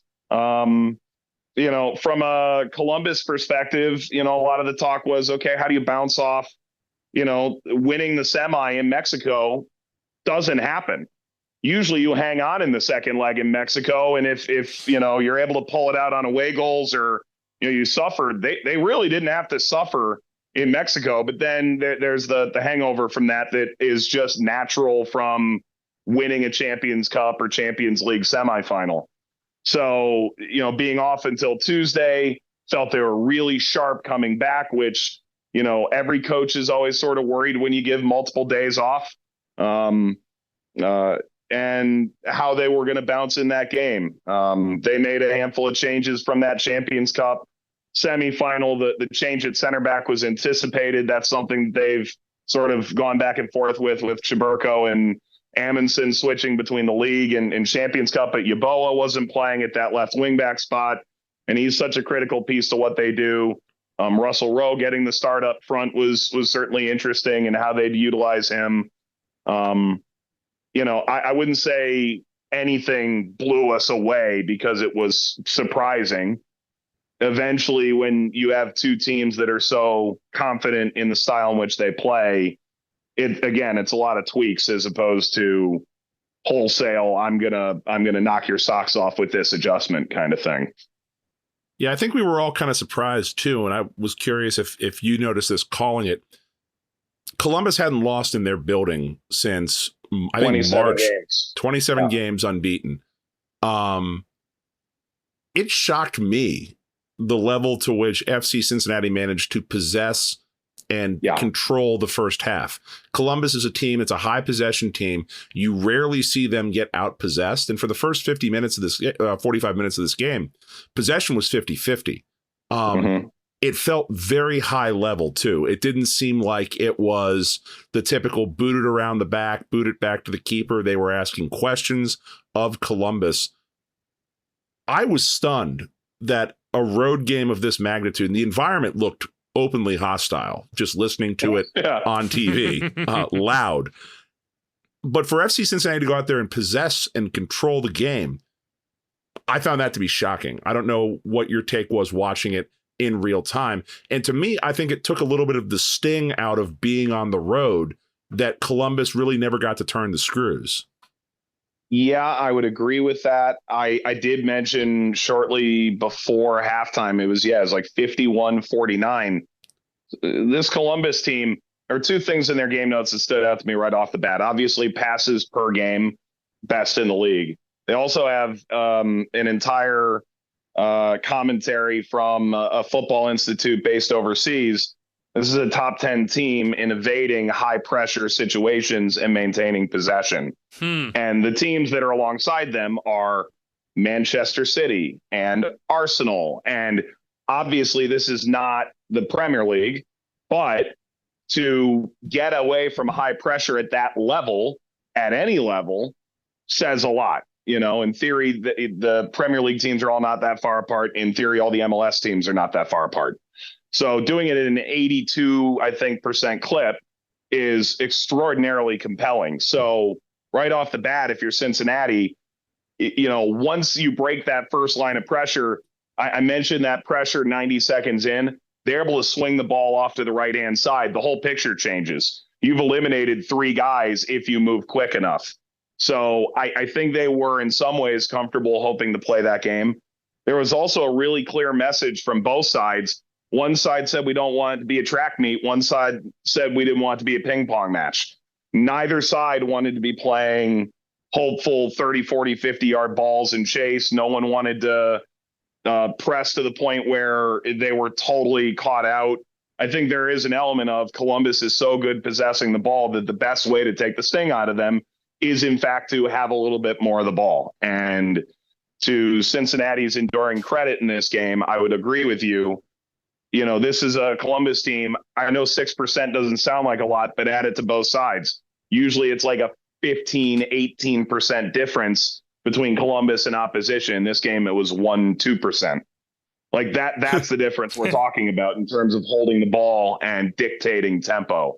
So yes, I would completely agree with you on that. Yeah. I mean, look, you are, to me, the voice of American soccer. You obviously came equipped once again into this one. He's going to talk it into existence for you, so don't worry about it. Look, if I'm going to cite this on the Wikipedia edit, it's got to be mentioned a couple of times here. No, you do incredible homework. I mean, you're bringing up stats from these places overseas. I'm curious, though, what the the homework look like on one Kevin Kelsy, a guy that certainly going into the game, us fans knew had the opportunity to be a game changer, but somebody who has maybe 8 minutes of game film out there on him. I'm curious, what were your notes on Kelsy going into this one, or maybe what did anybody have to tell you about old Kevin Kelsy? Yeah, so obviously comes from Shakhtar, goal against Porto in Champions League, Venezuela under 20 to under 23. All that stuff comes off Wikipedia. Love to see it. It did come up in our chat with Pat this week, and we did speak about a lot of this on air, which is why I'm comfortable sort of repeating it in this context. Obviously, 19 years old. He described him as sort of having the presence and maturity of a guy 5-6 years older. Just in the way he conducts himself, said this is the guy that's out on the field working more every day. And he's not the kind of guy who's doing it to be seen doing it. And goodness, we've all been around enough to know who those guys are. Yeah. I remember vividly, and I went back to check my notes about Wobedo when he got signed. That was right before the Pittsburgh Cincinnati Open Cup game with that crazy ass Barre goal. Yeah. Which long live the Open Cup, because it gave me my only Puskas nominee I may ever get. There you go. Which is nuts. But, you know, he sort of described like this is a guy who puts in extra work. This is a guy who's here to play soccer. And that's his thrust. Like, he's here to play this game. That's it. And so I sort of felt some of the parallels between those two sort of big signings for the club.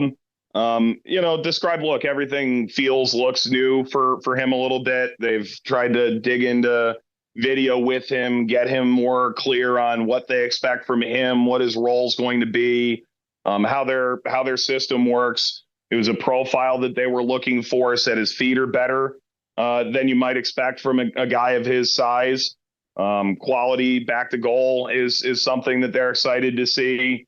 But, you know, I think when you talk to coaches, and this is, I think, the most clear change from what Albright and Noonan have done, as opposed to perhaps what had been done in previous regimes in Cincinnati since coming to MLS.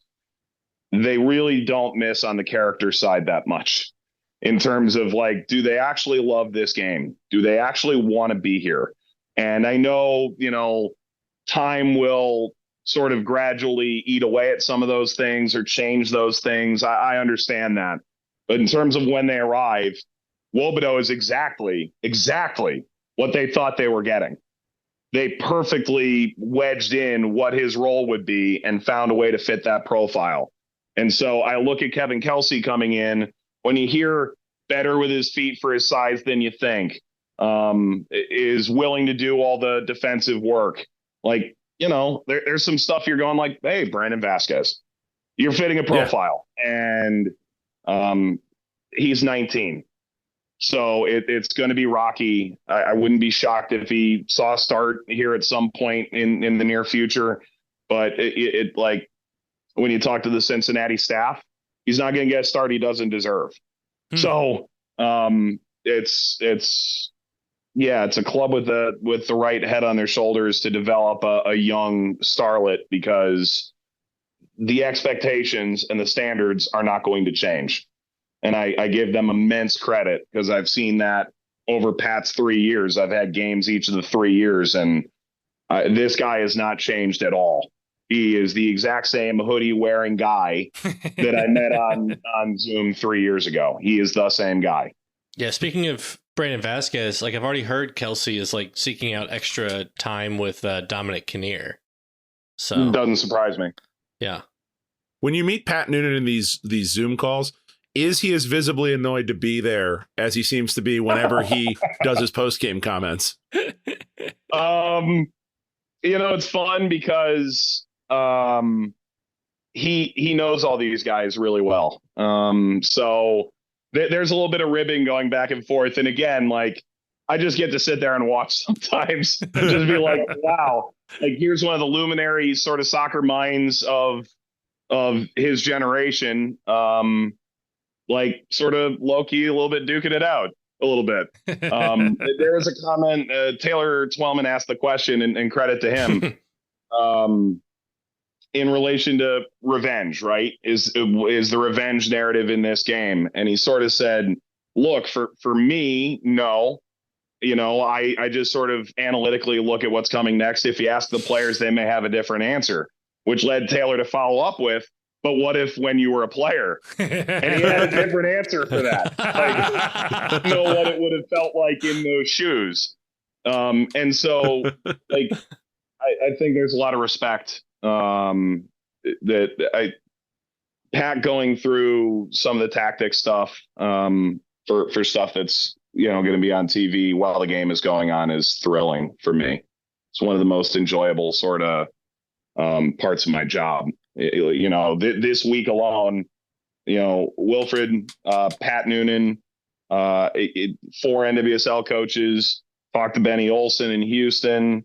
I mean, like, yeah, I feel like I get to take a college level course. And to be fair, I've got an 8th grade understanding, but I must have passed my GED to be there. So, and I guess I know soccer better than Rivers in Ohio. So I've got that going for me. So. Yeah. So, to be fair, nobody knows what the Scioto River is anyway. Yeah, nobody cares. I do. Here's the most frustrating part about that. I absolutely knew that. And we're in the break. Like, anyone know what river that is? Because there's also the Olentangy in Columbus and so on. And it's like, what I heard was the Ohio. What he said was, it's a river in Ohio. Shouldn't you know that?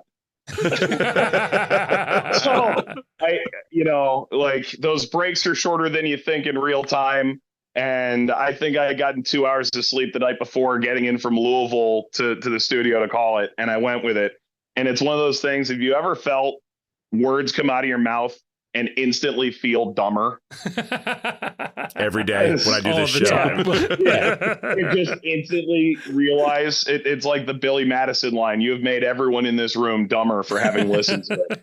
I'm like, no. That wasn't it. I've driven I-71 enough in my life to know there is not a fucking river next to the interstate. The Ohio does bind the state of Ohio. However, it is unrelated to the city of Columbus. So speaking of like, I guess like feeling dumber, like, what a transition! Wonderful. So Tony Meola is like one of the first soccer celebrities, like for me. I don't like where this is going. I had like Meola's card, and for him is like a very famous like national team player when I was a little kid. And you call with like all types of people. Like, how does it feel like going in and like calling a game with like a Tony Meola or like Lori Lindsay or other folks? Yeah. Like, do you have like I don't know, like what are your feelings about like getting in like the booth with them, and how do you think about like balancing like your conversation? Yeah, and everyone's so different, right? So let's start with this. The first USL game I did was the 2015 final, and boy were they excited because they got a big time color analyst right before he was about to start his new job to come call the game with me. It called the World Cup. I'm like, oh my God, it's John Harkes. Yeah. And so my first USL game, my first game with a genuine truck, and was with John Harkes. And so I remember being told that, and I called my mom like, fuck. Wow. Do you guys have like a not suitable for children thing you can put on the front of this podcast, by the way? Oh, yeah, it's called the Cincy Postcast title. Yeah. Sorry if you're driving your kids to school and you're like, God, can this guy lay off? But like, look, I was so nervous going into that game, and I give John immense credit because he's sitting there and he recognized it in the same way he would with a player. Pulls out his boards, saying not quite the same as mine, but similar to the ones that I have. And he sort of like gradually goes, hey, I really like this guy. Pat McMahon was in that game and he pointed at him. A bunch of guys that ended up either signing or eventually signing at FC Cincinnati. And, it just sort of like walked me through it. And then suddenly it becomes another soccer match. And I'm like permanently indebted to John, because if I had flamed out of that game, who knows? I'd probably be the voice of Turkmenistan soccer at this point, as opposed to American. But which is a sponsor of the podcast, Turkmenistan. So on Turkmenistan. So Tony, much more level-headed. There were moments like he sort of made light of it. He's like, Taylor and Wilfred were talking about, their passion for playing golf. Wilfred went into how he sort of learned the game playing in Montreal and how, that helps him have a sort of similar level-headed approach on the field. And he's like, that's never been my experience playing golf. And me neither. That's a really funny line. Like, Tony has a very funny, biting sort of humor to him that pops out from time to time. And yet he's, like most goalkeepers, very silently analytical in watching games and what he likes and what he doesn't. And so I work with him on Saturday. I worked with Kelsy White on Sunday, former U.S. national teamer, a lot more sort of bubbly in terms of where she wants to get into a game is different. I worked with Lori on Friday. We've got this almost like brother sister level of humor to us where we're just sort of like ribbing each other a little bit as the game goes along, and a lot of smiles and a lot of things you don't see when we're holding the cough button and sort of looking at each other and mouthing things. And that kind of comes with having done 60, 70 games together. And then I don't think either of them still get enough credit. Two of the three most commonly worked with partners for me, Jill Lloyden, I've done college soccer with forever, does the NWSL for Ion, did an MLS game for Apple last year. I would put her up against any analyst, male or female, in this sport right now, covering the men's or the women's game, period. Her mind, former goalkeeper, was probably best known as the backup to Hope Solo for so many years. I just, if I could spend 5 minutes as a fly on the wall in her brain, she sees the game so brilliantly. And the other guy is obviously my partner with USL for all these years. Like, you may like what Devin Kerr has to say, you may not, but I promise you, no one's watched more film than him. I've never heard coaches more often say, yeah, I agree with that point. And when they say I don't, he's the one who's got the receipts. He's the one who says, yeah, I saw that in the 70th minute of your game 3 weeks ago. I've never seen someone consume as much tape as this dude does. And when he gives an opinion, it's not because he wants to rib your team or give you shit. He's just genuinely, he's put in more work than any analyst I've ever been around. So, like, how do you get the best out of Devin versus Jill versus Tony versus Leanne Sanderson versus Kelsy White is like the honestly the best part of my job, because if I get the goals right and my analyst stars, I've done my job. And how I do that is a constant give and take and progression that, it keeps it fresh. Like, I worked with like 5 different analysts this week. And so it forced me, it's like saying I played for FC Cincinnati and Columbus and Miami in the same week. Those systems are all so different, but they're all successful.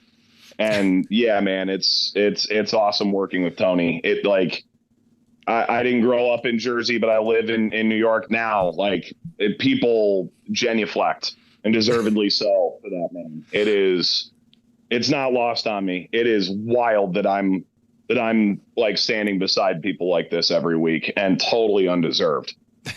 And who among that group that you just listed was the conversation the most awkward with when you decided to say, hey, it'd be really fun is if I tried to sneak as many Taylor Swift songs into a single broadcast as possible? I I was gonna say I can think of one time you showed up, Devin Kerr. Devin and I were doing an Open Cup game in the second round in Richmond, and there's one camera, folks. I mean, you either make the game interesting or you don't. And so we started doing a couple, and then we're like, all right, are we doing this? And we sort of looked at each other. We printed out her entire discography from Wikipedia. And then there were like 18 pages. I took 9. He took 9. And I'd sort of go through and I'd knock a couple off. And then we'd trade papers, and then where he had gotten, and just, give a fresh set of eyes on things. And the most important thing is outside of, but Daddy, I love him, which has no business in a broadcast. I think most of them made sense. There were a few. Slut was not going to make it, but Daddy, I love him was not going to make it. But yeah, I think we got like 240 something, and like, I don't know. I understand. I really do. People don't tune in to be annoyed. I genuinely, I get it. This is supposed to be fun. Words are fun. Absolutely. Fun. I was involved in MLS Cup Final 2024, and like we had a good time with it. People at home clearly had a good time with it. There were some people at home that had zero idea what was going on, which is honestly Word Sneak personified. You're supposed to be marginally subtle, although we were certainly not on that night. Yeah, I was able to egg Devin into it, and yeah, I enjoyed that quite a bit, if I'm being honest. What band is next? Who has a discography that could offer a similar challenge? Jim Trace and the Makers. Well, obviously, besides them. What a great answer. Yeah, bro, I know.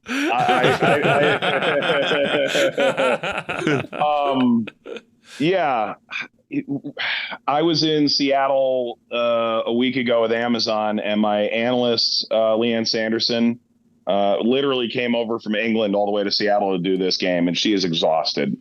And she, at like 6 o'clock at night, goes, "Oh my God, Justin Timberlake is playing Climate Pledge Arena across town."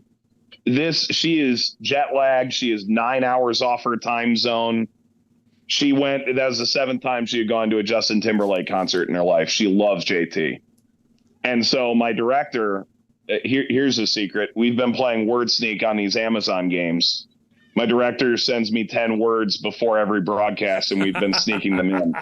And no one's caught on to it for 8 weeks outside of Taylor Swift. We did 15 in one game, but no one, I think people have a feeling. I don't think they know. Well, they won't know after this because nobody's going to hear. Nobody listens to the show. No. Your secret is still safe. Yeah. But like Suit and Tie got in there. We did like 8 or 9 JT songs in that game, and literally nobody noticed.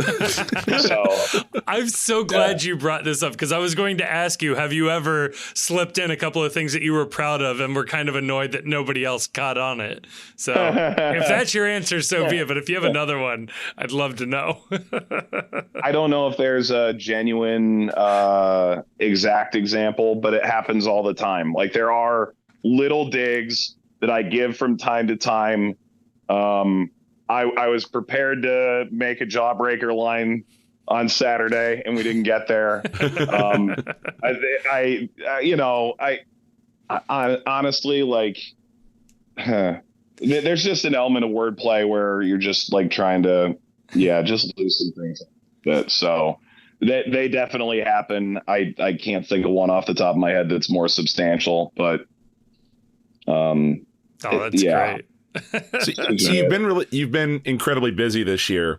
I do want to talk a little bit about your other projects beyond just MLS. You're doing the Open Cup this year as well. I caught a little bit of one of your games this week. I think you were on the Seattle call for that Seattle-Louisville game, so I watched a little bit of that as well. What's the vibe been like around the Open Cup this year with the, obvious off-field controversy that happened in December with MLS pulling a lot of the teams out? Have you noticed a difference in the tournament this year? Has the vibe been different? Just what's that been like this year? Yeah, it's funny because I think MLS, whether they entered all, what is it, 27 American teams or not, always has the target on their back. And, it's awesome Twitter content, the idea of a cup set, but obviously every cup set is so different. The idea of what Cincinnati did against Red Bull in the quarterfinals a handful of years ago is very different than losing in the first round, playing primarily your backups, right? Yeah. It is sort of the impetus of it. I think there's definitely is this the year that the lower division team wins it for the first time in a quarter century? I think that's sort of on everybody's mind. It was 8 MLS teams. Now we're down to 6. I actually have less problem with what Ben Olsen said that went nuclear on Twitter than most, because I think the question itself sort of led him to that explosive a response. Is it really a second division? Well, yeah, it literally is. I don't think it was the best question for what the ultimate answer you were looking for was. Like Hector Herrera came out of that game at halftime, and it substantially changed the game, and it should. So don't take a single inch off Detroit. They absolutely earned that. But where does Detroit stand over a 34-game MLS season? I think it's a different conversation. It's everyone gets up for that one big game. And you guys know it when you were in USL. It was, I remember the lead up to that Red Bull game like it was yesterday. I remember all of it. So obviously, division and the vantage point from which you take it changes things. There's definitely, I think, still valid concern about what the future of the Open Cup is. I don't think we're done with that story just because we have an answer for this year. Honestly, I didn't make a lot of money on Tuesday and Wednesday. I did it because I love that tournament. I did it because I believe in its virtue. I understand that, whether it's Starfire, which was not a good field surface, or it was the lab in New Mexico, was not a great field surface. That was irrelevant of division. Red Bull used to play those early round games at Montclair State. That was not a great place to play games. NYCFC would play at Belson Stadium on top of a parking garage in Queens. That was not a great venue. So, I would just hesitate to say it's a sort of, there's one answer, there's one sort of obvious silver bullet to it. There isn't one. I desperately hope that they find a way to make everyone have a reason to stick around and grow this thing, because I don't think it ever got the chance that it deserves to get to that point. And I can also understand where MLS is going. We want to protect our assets and our time. So I know why they feel that way. To me, there are very precious few things that genuinely bind the entire world of soccer together, and having a domestic cup is one of them. And a domestic cup that invites merit of play, is honestly, a lot of people say that's what's missing in our game.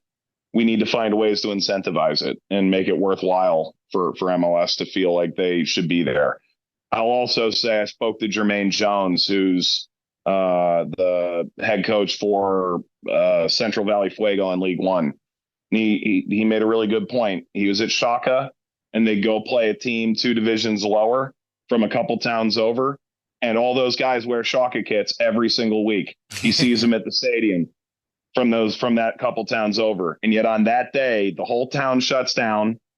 All of them are now against Shaka because now it's my hometown, and that is the singular most important financial day of the year for that lower division team. It's their way of giving back lifeblood to the rest of the pyramid.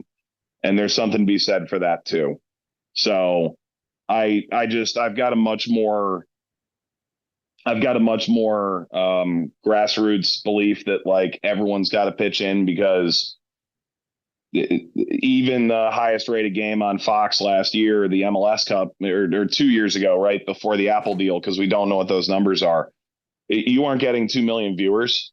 like ultimately we all have to want to push this thing and drop the barriers to entry and drop the gates. And I'm a big believer in like, how do we turn atheists into believer with this game, with this sport? And so me coming in and doing the Open Cup is not a financially driven motive. I just really want to grow the tournament. That's honestly it. I just genuinely love the tournament. And you are a fantastic ad. I heard your call of the Houston-Detroit game, and that was, I mean, it lived up to the moment. It was so cool. I haven't listened to it. Honestly, I haven't. I'm frustrated because I didn't see who hit it.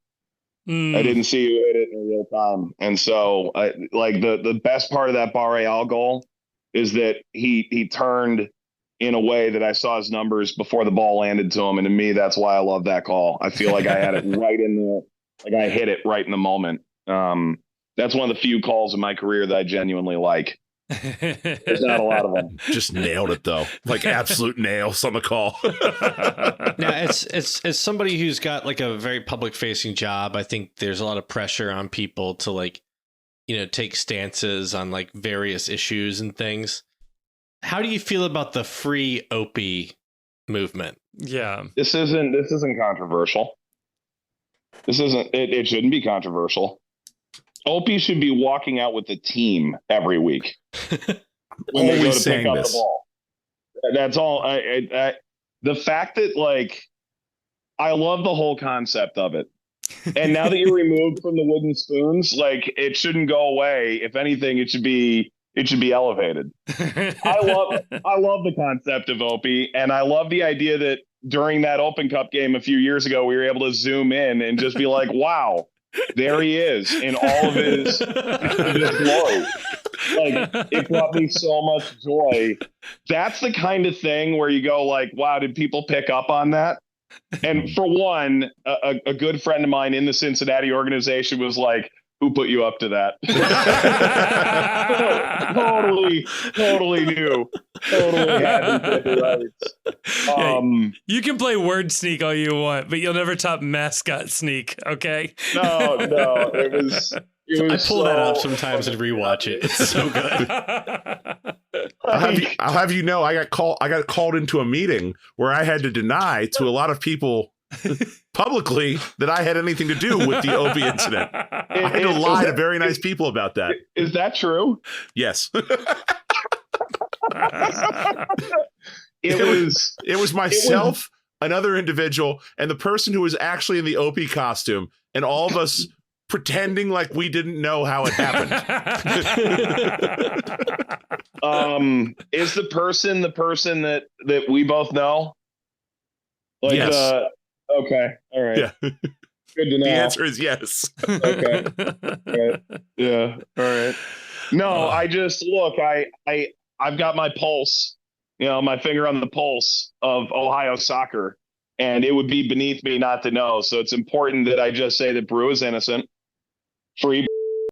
I'm not paying for free, but I want to be free. It had nothing to do with it. This was just a really mischievous announcer with his finger on the pulse of FC Cincinnati. He knew what was coming. Exactly right. My God, Mike, you've been so generous with your time. I'll get you out of here with one final question here. It's about this fucking river. I'm out. No rivers. I don't think any team is named after a river in this one. No, you've taken the lead spot for Amazon's coverage of NWSL. We unfortunately do not have a team here in Cincinnati. What is your favorite storyline right now in NWSL that a casual fan can latch on to? Oh man, the fun part of this league is it really honestly never fails. Even if you get 70 minutes of a bad game, the sun goes down. And, Angel City and Houston played Mother's Day night. And sorry, I'm letting the cat out of the bag. I don't know when this is coming out. I just finished calling it 10 minutes before we started chatting. Honestly, through 80 minutes, I think there's 1.4 total expected goals. It's 0-0. It's not the best game I've ever seen. And then you get a 90+8 game winner from the player got traded by the team that lost 3 weeks ago. Oh man. Like, you literally get revenge on the last kick of the game from a center back. Unreal. So Unreal. good. And so, like, hand to God, that shit happens every week. I mean, it is stupid how often that stuff happens in NWSL. What I would say is you've kind of got surprisingly underachieving sides. Gotham was the super team. Obviously, Rose Lavelle among the players at the Gotham. They brought in a lot of players who hadn't played a lot of minutes, injuries, maternity, a number of things that kept them out of games the last 2 years and national team duty. So how would that coalesce thus far? Honestly, it really hasn't. San Diego, the reigning Shield winner. You'd say at this point, offensively, a disappointment. Alex Morgan has been out injured with an ankle injury for the last few weeks. So you've got those teams down there. And then you've got teams like Orlando, Kansas City. Kansas City is such a fun watch. They are genuinely such a fun watch. Orlando just brought in number 2 highest transfer fee player ever in the women's game, and she's hit the ground running. Bay FC, they're losing, but they're scoring a hell of a lot of goals, conceding a lot of goals, but like end-to-end stuff. Racing Louisville started 6 unbeaten, and I think they're right on the cusp. It's the first time, and so I say this knowing that, you know, you guys have a, let's call it a rocky relationship with the city of Louisville. Yeah. It's the closest team to you guys. It's the first time where I sit there and go, this team has it. They've got the players to be successful. It's a midfield that's young and coalescing together. It's 2 world-class defenders. It is, you know, a handful of really young, exciting, fast-spirited attackers folding into a team that has Savannah DeMello that just went to the World Cup with the U.S. Like, there's something there. I love the coaching staff there. Like, I genuinely believe that they're on the verge of breaking out there a little bit. And so, you know, the storyline is no one's out of it until 3 weeks out. That's the way this league always is. The team that finished 6th last year won the fucking trophy at the end. So really, even if you're just barely in the playoff field, you could still go out and win the whole damn thing. And then the team closest to you guys is a pretty fun, entertaining watch right now.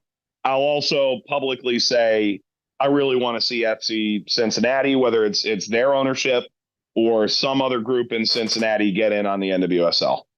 I really want to see, because I think this fan base would love it. You know, I think it's entertaining a league. Whether or not the soccer is always the absolute best you've ever watched or not, it never fails to be entertaining. It's awesome, man. So thanks for letting me remind everyone that NWSL is on Prime Video every Friday night at either 8 or 10. And if you get your socks delivered by Prime, you also get these games. So, like, join us. We're doing, it's a lot of the same people who do Thursday night. I'll say this, that do Thursday night football. They've got a lot of the same ideas. We're in the locker rooms. We're in the huddles. We're doing, behind the scenes day in the life. We're, shooting corny features. We're totally changing the way the game's viewed, because these Amazon people, they're all like out of the NBC family. They're just so clever, creative. It's a totally different lens. Like, try us out on Friday night. You'll enjoy it. Yeah. And make sure you start learn the league now, right? Learn the league players. Get in and on stuff, the ground floor. Let's so go. that when FC Cincinnati gets an NWSL team, you already know all about the league. Yeah. And unlike when FC Cincinnati went from USL to MLS, where it's kind of like, boy, it's going to take a while. If you nail that first year, you can be good year one. I feel like that's kind of infrequent in the men's game, but the women's game is growing so fast that, like, you guys pop in the door in a couple of years and it's like that thing could be rocking right off the bat. Like, yeah, because we made all our mistakes starting the men's team in MLS. We figured out tons of ways to run a bad soccer organization. Now we've got it figured out. We can start fresh with the NWSL. Bro, no comment. I'm walking so far away from that. I know you got the right guys now. That's all that matters. That's all we need. Pat Noonan will coach both teams. It'll be fun. No, Mike, thank you so much, man, for coming on. We appreciate it. And I'd ask you where we could find you, but you have already nailed the plug. So I'd say just find the nearest non-MLS American soccer game near you. And Mike's probably on that broadcast. So thank you so much. Appreciate you guys. Folks, the Post is looking for a summer intern. Yes, this is actually real. We are taking applications right now for a summer intern to help us with social media and content creation. If you are in the journalism, sports journalism, content creation, this has got your curiosity, we want you for very cheap labor and for funny stuff. I don't know. There's not a whole lot of thought going into this other than we think it'd be fun. We do think we have a role sketched out for this person. We'd be more than happy to write you a lovely recommendation and, maybe connect you to some folks in this industry along the way. If you are interested or know somebody who may be interested, check it out on the website. There are links to the website in the description. But going to the website, there will be directions on how to apply as well as the sort of formal job posting there. So if you sound like, you're the type of person for this gig, let us know. And we would love to have a summer intern. This is real. I don't know how else to say this. This is actually real. All right, we are back. And again, a huge thank you to Mike Watts for coming on. Awesome that we get the actual the announcer on Hell is Real to come on the day after. Such a cool moment. We always love Mike. Huge friend of the pod. So love it when we get him. Love it. Actual perspective from live inside lower.com stadium, because none of us went. And I'd like to give us credit for not being there to jinx the FC. Yeah. I think if any one of us would have been at that game, I think the result may have been different. So good to talk to somebody that was actually there. That was fun. Yeah. Oh, absolutely. So, believe it or not, looking ahead, we have a game on Wednesday, which is weird.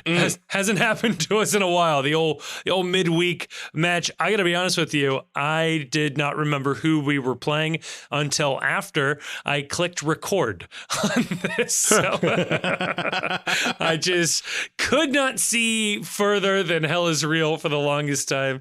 It is Atlanta United, if you were like me and had no concept of what was happening in the future. Atlanta United last seen losing to DC United. I got to tell you, there is a very real possibility that either they have an interim manager come Wednesday or they have one before their next match after Wednesday. Gonzalo Pineda is on the hottest of hot seats since Garth Lagerwey has taken over as, I think it's president, but the soccer operations of Atlanta United.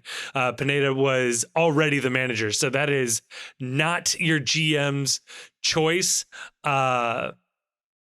That was not your GM's choice of manager, which is never a good sign when you're on a losing streak. They have an incredibly valuable asset in Thiago Almada that they are looking to get $30 million from in the transfer market, and you are not doing that with a losing record in Major League Soccer. So I think they have an immense amount of pressure on them to perform, and they just haven't been. I think We've already seen this team. I think this is the first team we've seen twice this year. Yes. Except for Monterey and Cavalry. Okay, sure. Cavalier? Cavalier. Cavalry would have made more sense, maybe. So we get to see Atlanta United, and this is the classic Atlanta United thing. They've got a bunch of assholes on their team. They're incredibly talented. They are more talented than their record would indicate. They are all capable of spectacular moments and fantastic goals, and you need to be on your toes with this team. But, and this would suggest it is a coaching issue, they can't put it all together. So I think that's the story on Atlanta. Looking at FC Cincinnati, I think DeAndre Yedlin not being healthy enough to make the trip to Columbus is noteworthy. He made the trip. He was there. He made the there. trip. He didn't make the He bench. wasn't in the team. Sorry.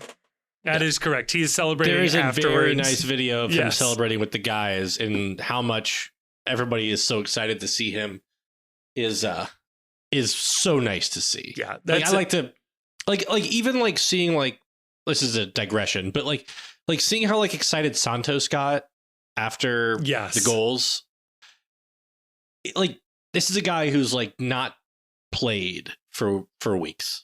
But like, just seeing I love how it just feels like the team, for the most part, just like likes each other and wants to support each other, you know? Yeah. It is very nice of those of them with that working jaws. Working jaws, yeah. Santos too. Yeah, I think he's the second highest paid striker on this team. We'll see what Kubo and Baird are actually on, but I'd feel confident in saying right now he's the second highest paid striker on this team. And he's been a healthy scratch the last couple of games. So it's good to see that there isn't like any resentment there or anything like that. But yeah, I think Valenzuela and Kelsy have both made strong arguments for starting. And I'll throw out that like the enthusiasm that Santos shows, right, and how happy he seems to be for his teammates, probably speaks a lot to like why he's not like a buyout. Yeah, right. And why they brought him in the first place. He's a good culture guy. And all the reactions from all the Philly players when he got signed. Yeah. I hate this Atlanta team. There are so many hateable players on this team. Like Brooks Lennon, fuck that guy. Not really. Not really. Brad Guzan, go play on turf. Brad Guzan. You can't even look directly at him. It's like staring at the eclipse. It's just so hard to see. And he's always angry for no reason. It's like he gives up a goal and it's immediately somebody else's fault. He seems like the opposite of Sergio Santos. He seems like a shit teammate with the amount of just anger and just venom that seems. Look at how he responds to a goal versus like how Roman responds to a goal. Mm-hmm. Like Roman, you like never see get up and just start like throwing his fist and like screaming at his teammates. You know, he just makes that little like glum face of his, like I've disappointed my parents. Yeah, right. I've disappointed my mustache. Every goal conceded is one step closer to maybe having to shave the mustache to change the juju up. So the interesting thing to me on this game is midweek game. It was an intense game on Saturday. There's probably going to be I would expect there'll be some rotation for this game. Yeah. I would very much be interested in seeing Kevin Kelsy and Dado Valenzuela start this game. I don't think they will, but I would very much like to see it. I'll go a step further. So like, I'm going to assume that Yedlin is not going to be ready for this game. Right. Halsey will be available because his red card suspension will be over. However, I would like to see Kelsy and Dado up top and Yuya Kubo right wing back. I'm for it, but I do get a little nervous that Kubo might win the right wing back job out, and that's hilarious. Another what if for Hell is Real. What if Brett Halsey doesn't get a red card? Does he start that game? Does he not then get injured? Does the game play out very differently? It's another sort of interesting moment there. Yeah. Comic books would dedicate like an entire run to this what if question right here. Or maybe that's the Halsey comes in out. One issue, he's played by John Krasinski. Yeah. He's it's the youth revolution in that one. All right, predictions for this one. I'll say my prediction is exactly what you said, Grayson. I think we get Valenzuela, Kelsy, and Kubo all starting against Atlanta. I think even if Yedlin is looking good, I don't think there's any reason to rush him back, especially midweek like this. So no. You take your chances. I as much as I want to see it again, I would be willing to bet that Halsey gets the start. It would not shock me if Yuya gets a match off or at least gets a rest after the amount of running he's done over the last couple of matches. So my prediction is I think we will get a Kelsy start, but I think we'll get Kelsy and Baird up top. Interesting.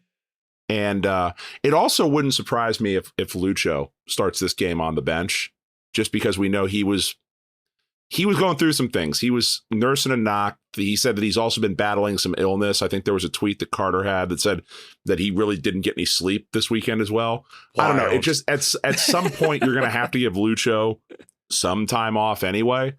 And maybe I said this in the Discord, but Lucho is like a designer dog that you drive 5 hours to buy at like a Amish puppy mill. Like, he's temperamental. He's got very sensitive health issues, but he's like the most beautiful little boy you ever seen. His immune system's held up by toothpicks. Yes. And you have to tell all your friends it's a rescue so they don't judge you. Yes. Yeah. I just got lucky. What can I say? Who rescued who? Let's put some score lines on this one, Chief. What are you saying? I'm going to go 2-1 FC. Okay. The old MLS clean sheet. Yeah. I don't know. Roman's playing really well, though. Like, it's hard to you'd bet on Roman keeping more clean sheets than not in his current form right now. But it's like Thiago Almada is good for like one worldie a season or a game. And Giacomakis, really good. Tough. Really good player. Yeah. They also just let Christian Benteke score 3 on them. So their defense is a nightmare right now. People have been saying Christian Benteke is like a poor man's Kevin Kelsy. Yeah. I've always said that. Grayson, scoreline. I'll go 4-1 to the FC. Wow. Our first more than one goal margin victory here. Yep. We've won every game by 1 goal so far. Can I offer an odd what if? Please. What if Kevin Kelsy scores a hat trick in this next game? Then you can apologize for my Vasquez take. No, what if he really just goes bananas in this season? And then we let Russia have Ukraine, and then we we keep Kelsy on a free. like Meg, call your boss. Yeah. Tell him enough is enough. Meg and Carl get the right people and say, hey, Russia can have it, but we really need you to make sure you dismantle this one soccer club. All the paperwork needs to be burned. I mean, if we're going to be accused of being a MAGA soccer podcast, we can also suggest that maybe a certain outcome in the election would be very favorable for FC Cincinnati's attempts to get Kevin Kelsy for free. But we got to make sure they are dissolved and not just reincorporated into the Russian Premier League. I want to be clear. Like this, I know Kevin's joked about us being like the anti-woke Maoist podcast and stuff. We have the same politics as you. Yes, that is Whatever true. Whenever you are listening, we agree. Couldn't agree more. So please contribute to the Patreon. Yeah. Buy Street Side beer.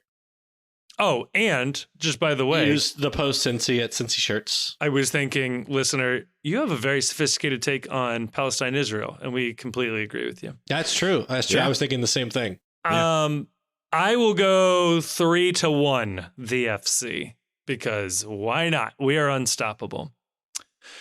Chief, I'd like you to end the podcast, and I don't know, maybe put a little old school spin on this one. I don't know. Is the timing right? I think the timing is right. I think we've earned it. Yeah. Put some English on it. Yeah. From our family to yours, and I mean this very sincerely to every one of you out there, fuck Columbus.